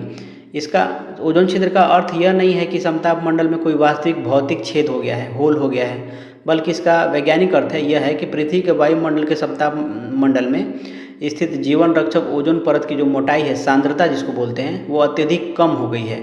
विशेष रूप से अंटार्कटिका के ऊपर वसंत ऋतु में ओजोन की मोटाई बहुत घट जाती है, जिसे ओजोन होल कहा जाता है। ओजोन परत की मोटाई को डॉप्सन में मापा जाता है, ये याद रखना है, एग्जाम में कभी कभी पूछ देता है। जब ओजोन का स्तर 220 डॉप्सन यूनिट से नीचे गिर जाता है तो इसे ओजोन छिद्र माना जाता है। अगला प्रश्न है मूंगफली का तेल प्राप्त होता है? तो इसका आंसर होगा ऑप्शन सी, अर्चिस हाइपोगिया से। तो मूंगफली का वानस्पतिक नाम जो है अर्चिस हाइपोगिया है, तो इसी से प्राप्त होता है। यह फेबेसी यानी लेग्यूमिनेसी कुल का एक पौधा है जिसके बीजों से खाद्य तेल यानी मूंगफली का तेल प्राप्त किया जाता है। ये ब्रासिका जूनसिया जो है यह सरसों है, राई या सरसों, ये सरसों का वनस्पतिक नाम है। आर्टाबोट्रिस जो दिया है, आर्टाबोट्रिस ओडोरेटिसिमस, यह हरी चंपा, ये एक सुगंधित झाड़ी है, हरी चंपा, ग्रीन चंपा है ये। अगला प्रश्न है भोजन का वह घटक जो हमारे शरीर को कोई पोषक तत्व प्रदान नहीं करता है और फिर भी हमारे भोजन में आवश्यक है, तो वो है हमारा आंसर ऑप्शन सी चारा या रुक्षांश, रफ इंग्लिश में बोलते हैं रगेज, रगेज यानी कि डाइटरी फाइबर भी बोलते हैं, चारा या रुक्षांश। तो यह मुख्य रूप से पौधों से मिलने वाला सेलुलोज होता है जिसे हमारा शरीर पचा नहीं पाता, इसलिए हमें कोई ऊर्जा या पोषक तत्व तो नहीं मिलता। इसके बावजूद यह हमारे भोजन का अनिवार्य हिस्सा है, क्योंकि यह आहार नाल में भोजन को आगे बढ़ने में मदद करता है और मल को भारी बनाता है और कब्ज से बचाता है। तो हमारा आंसर क्या हो जाएगा, ऑप्शन सी हो जाएगा। बाकी वसा और कार्बोहाइड्रेट हमारे शरीर को ऊर्जा देने वाले मुख्य पोषक तत्व हैं। अगला प्रश्न देखिए, प्लाज्मा झिल्ली किससे बनी होती है? तो प्लाज्मा झिल्ली मुख्य रूप से प्रोटीन और लिपिड से बनी होती है। हालांकि इसके अलावा बहुत कम मात्रा में कार्बोहाइड्रेट भी पाया जाता है, जो कि ग्लाइकोलिपिड और ग्लाइकोप्रोटीन के रूप में होता है। तो चूंकि यह प्रोटीन, लिपिड और कार्बोहाइड्रेट तीनों से मिलकर बनी है, इसलिए विकल्प हमारा क्या हो जाएगा, ऑप्शन डी हो जाएगा, उपयुक्त में से एक से अधिक। अगला प्रश्न है, मेंडलीय वंशागति सिद्धांत किस पर आधारित है? तो ग्रेगर जोहान मेंडल के आनुवंशिकी के नियम के अनुसार यह मुख्य रूप से लैंगिक जनन पर आधारित है। तो हमारा आंसर हो जाएगा ऑप्शन सी। लैंगिक जनन में ही अर्धसूत्रीय विभाजन के दौरान जीनों का पुनर्संयोजन और युग्मकों का निर्माण होता है, जिससे संतति में विभिन्नताएं उत्पन्न होती है। और मेंडल ने मटर के पौधों में कृत्रिम पर परागण कराकर ये निष्कर्ष निकाले थे, जो लैंगिक जनन की ही विधि थी। अगला प्रश्न है, यदि रक्त में ऑक्सीजन की सांद्रता घटती है तो सांस लेने की दर क्या होगी, बढ़ेगी। ऑप्शन हो जाएगा हमारा बी। जब रक्त में ऑक्सीजन की सांद्रता घटती है या कार्बन डाइऑक्साइड और हाइड्रोजन आयन की सांद्रता बढ़ती है तो हमारे शरीर में उपस्थित कीमो रिसेप्टर्स जो कैरोटिड और एओर्टी बॉडीज में होते हैं, मस्तिष्क के श्वसन केंद्र को संदेश भेजते हैं। इसके परिणाम स्वरूप मस्तिष्क श्वसन मांसपेशियों को तेजी से संकुचित होने का आदेश देता है, जिससे सांस लेने की दर और गहराई बढ़ जाती है, ताकि शरीर को अधिक ऑक्सीजन मिल सके और फालतू का जो CO2 है वो बाहर निकल सके। क्वेश्चन है, मनुष्य में कौन सा हार्मोन रक्त में कैल्शियम एवं फॉस्फेट को नियंत्रित करता है? तो इसका आंसर होगा ऑप्शन सी, पैराथायराइड हार्मोन, इसको PTH भी बोलते हैं शॉर्टकट में। तो पैराथायराइड हार्मोन गले में थायराइड ग्रंथि के पीछे स्थित पैराथायराइड ग्रंथियों द्वारा स्रावित होता है। यह हार्मोन रक्त में कैल्शियम के स्तर को बढ़ाता है और फॉस्फेट के स्तर को नियंत्रित करता है। जब रक्त में कैल्शियम की कमी होती है तो PTH हड्डियों से कैल्शियम को मुक्त कराता है और वृक्क द्वारा इसके पुनरावशोषण को बढ़ाता है और विटामिन डी की मदद से आंतों में कैल्शियम के अवशोषण को तेज करता है। इसके विपरीत कैल्सीटोनिन हार्मोन रक्त में कैल्शियम के स्तर को कम करता है, ये भी ध्यान रखना है। अगला प्रश्न है कि तनाव के प्रति त्वरित प्रतिक्रिया निम्नलिखित में से किससे संचालित होती है? तो तनाव या डर या संकट की स्थिति में हमारे शरीर में लड़ो या भागो, फाइट और फ्लाइट की त्वरित प्रक्रिया होती है। यह प्रक्रिया एड्रीनल ग्रंथि यानी अधिवृक्क ग्रंथि के मेड्यूला भाग से निकलने वाले एपिनेफ्रिन, जिसे एड्रीनलिन भी कहा जाता है, और नॉर एपिनेफ्रिन हार्मोन्स द्वारा संचालित होती है। तो हमारा आंसर क्या हो जाएगा, ऑप्शन हो जाएगा बी, एपिनेफ्रिन। इसी को हम एड्रीनलिन बोलते हैं। अगला प्रश्न है, साइमेक्स हेमिप्टेरस में से किस पर परजीवी होता है? तो इसका आंसर होगा ऑप्शन बी, मनुष्य। तो साइमेक्स हेमिप्टेरस जो है आमतौर पर उष्णकटिबंधीय खटमल के नाम से जाना जाता है। यह हेमिप्टेरा गण का एक बाह्य परजीवी कीट है जो मुख्य रूप से मनुष्यों का खून चूसता है। यह रात के समय सक्रिय होता है और बिस्तरों, चारपाइयों या दीवारों की दरारों में छिप करके रहता है। अगला प्रश्न है, निम्नलिखित में से कौन सा मानव रक्त पर्णकृमि है? तो इसका आंसर होगा ऑप्शन बी, शिस्टोसोमा मैंसोनी। शिस्टोसोमा मैंसोनी को आमतौर पर मानव रक्त पर्णकृमि यानी ह्यूमन ब्लड फ्लूक कहा जाता है। यह फाइलम प्लेटीहेल्मिन्थेस के ट्रिमेटोडा वर्ग का एक परजीवी चपटा कृमि है। यह मनुष्यों की रक्त वाहिकाओं, विशेष करके मेसेंटेरिक शिराओं में रहता है और शिस्टोसोमियासिस या बिलहार्जिया नामक गंभीर बीमारी का कारण बनता है। अगला प्रश्न है, चूजे का भ्रूणीय श्वसन अंग कौन सा है? तो ये है एलेंटॉइस। ऑप्शन हो जाएगा हमारा सी। तो पक्षियों जैसे कि चूजे और सरीसृपों के अंडों के भीतर भ्रूण के विकास के लिए 4 बाह्य भ्रूण झिल्लियाँ पाई जाती हैं। इनमें से एलेंटॉइस झिल्ली मुख्य रूप से श्वसन अंग और उत्सर्जन अंग के रूप में कार्य करती है। यह अंडे के छिलके के माध्यम से गैसों के आदान प्रदान में मदद करती है और नाइट्रोजन युक्त कचरे यानी यूरिक एसिड को संचित करती है। अगला प्रश्न देखिए, एक इसमें ये याद रखना है कि इसमें जो 4 झिल्लियाँ हैं वो इसमें से एक है एमनियन, यहाँ पे दिया हुआ है। दूसरा इससे क्या होता है कि भ्रूण को झटकों और सूखने से बचाता है, यानी कि सुरक्षात्मक द्रव माध्यम देता है ये। उसके बाद है कैरियन और एलेंटोइस और योल्क सैक भी उसको बोलते हैं। अगला प्रश्न है निम्नलिखित में से कौन सी स्थिति बुढ़ापा दर्शाती है? तो बुढ़ापे के दौरान शरीर की सभी जैविक और उपापचयी क्रियाएं धीमी हो जाती हैं। विकल्प में हमें दिया है ऑक्सीजन की खपत में वृद्धि और उपचय का बढ़ना और उपापचयी क्रिया का बढ़ना दिया गया है, जबकि बुढ़ापे में ये सभी प्रक्रिया क्या होती है, घटती हैं, बढ़ती नहीं है। उम्र बढ़ने के साथ आधारीय उपापचय दर जो है और कोशिकाओं की कार्य क्षमता कम हो जाती है।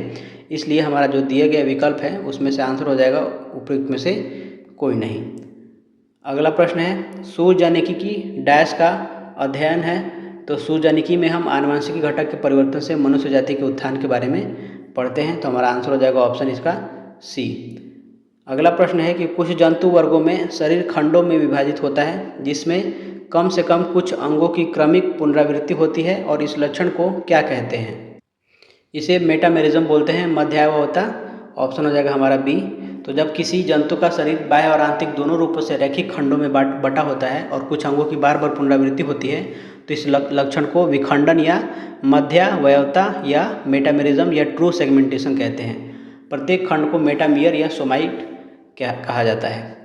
अगला प्रश्न है क्रस्टेशिया वर्ग के अधिकांश भाग में निम्नलिखित में से कौन सा लार्वा पाया जाता है? तो इसका आंसर होगा ऑप्शन सी नॉप्लियस। तो क्रस्टेशिया आर्थ्रोपोडा संघ का एक प्रमुख वर्ग है जिसमें केकड़े, झींगे आदि आते हैं। इस वर्ग का सबसे बुनियादी, सामान्य और प्राथमिक लार्वा जो है नॉप्लियस कहलाता है। यह स्वतंत्र रूप से तैरने वाला लार्वा होता है जिसके पास केवल 3 जोड़ी उपांग और एक एकल मध्य आँख होती है। हमारा लास्ट क्वेश्चन है ओपेरिन के अनुसार पृथ्वी के आदिम यानी पूर्वस्थ वातावरण में निम्नलिखित में से क्या उपलब्ध नहीं था? तो ऑक्सीजन उपलब्ध नहीं था। रूसी वैज्ञानिक थे ओपेरिन। ओपेरिन के जीवन की उत्पत्ति के सिद्धांत के अनुसार प्राचीन या आदिम पृथ्वी का वायुमंडल अपचायक यानी कि रिड्यूसिंग एटमॉस्फेयर था। उस समय वातावरण में मुक्त या आणविक ऑक्सीजन जो है O2 बिल्कुल अनुपस्थित थी। प्रारंभिक वायुमंडल में हाइड्रोजन, जलवाष्प, मीथेन और अमोनिया प्रचुर मात्रा में मौजूद थे। मुक्त ऑक्सीजन न होने के कारण ही प्रारंभिक कार्बनिक यौगिकों का स्वतः ऑक्सीकरण न हुआ और जीवन की उत्पत्ति संभव हो सकी। तो हमारा आंसर हो जाएगा ऑप्शन ए। तो बस इस वीडियो में इतना ही था। मिलते हैं अगले वीडियो में, तब तक के लिए धन्यवाद। जय हिंद।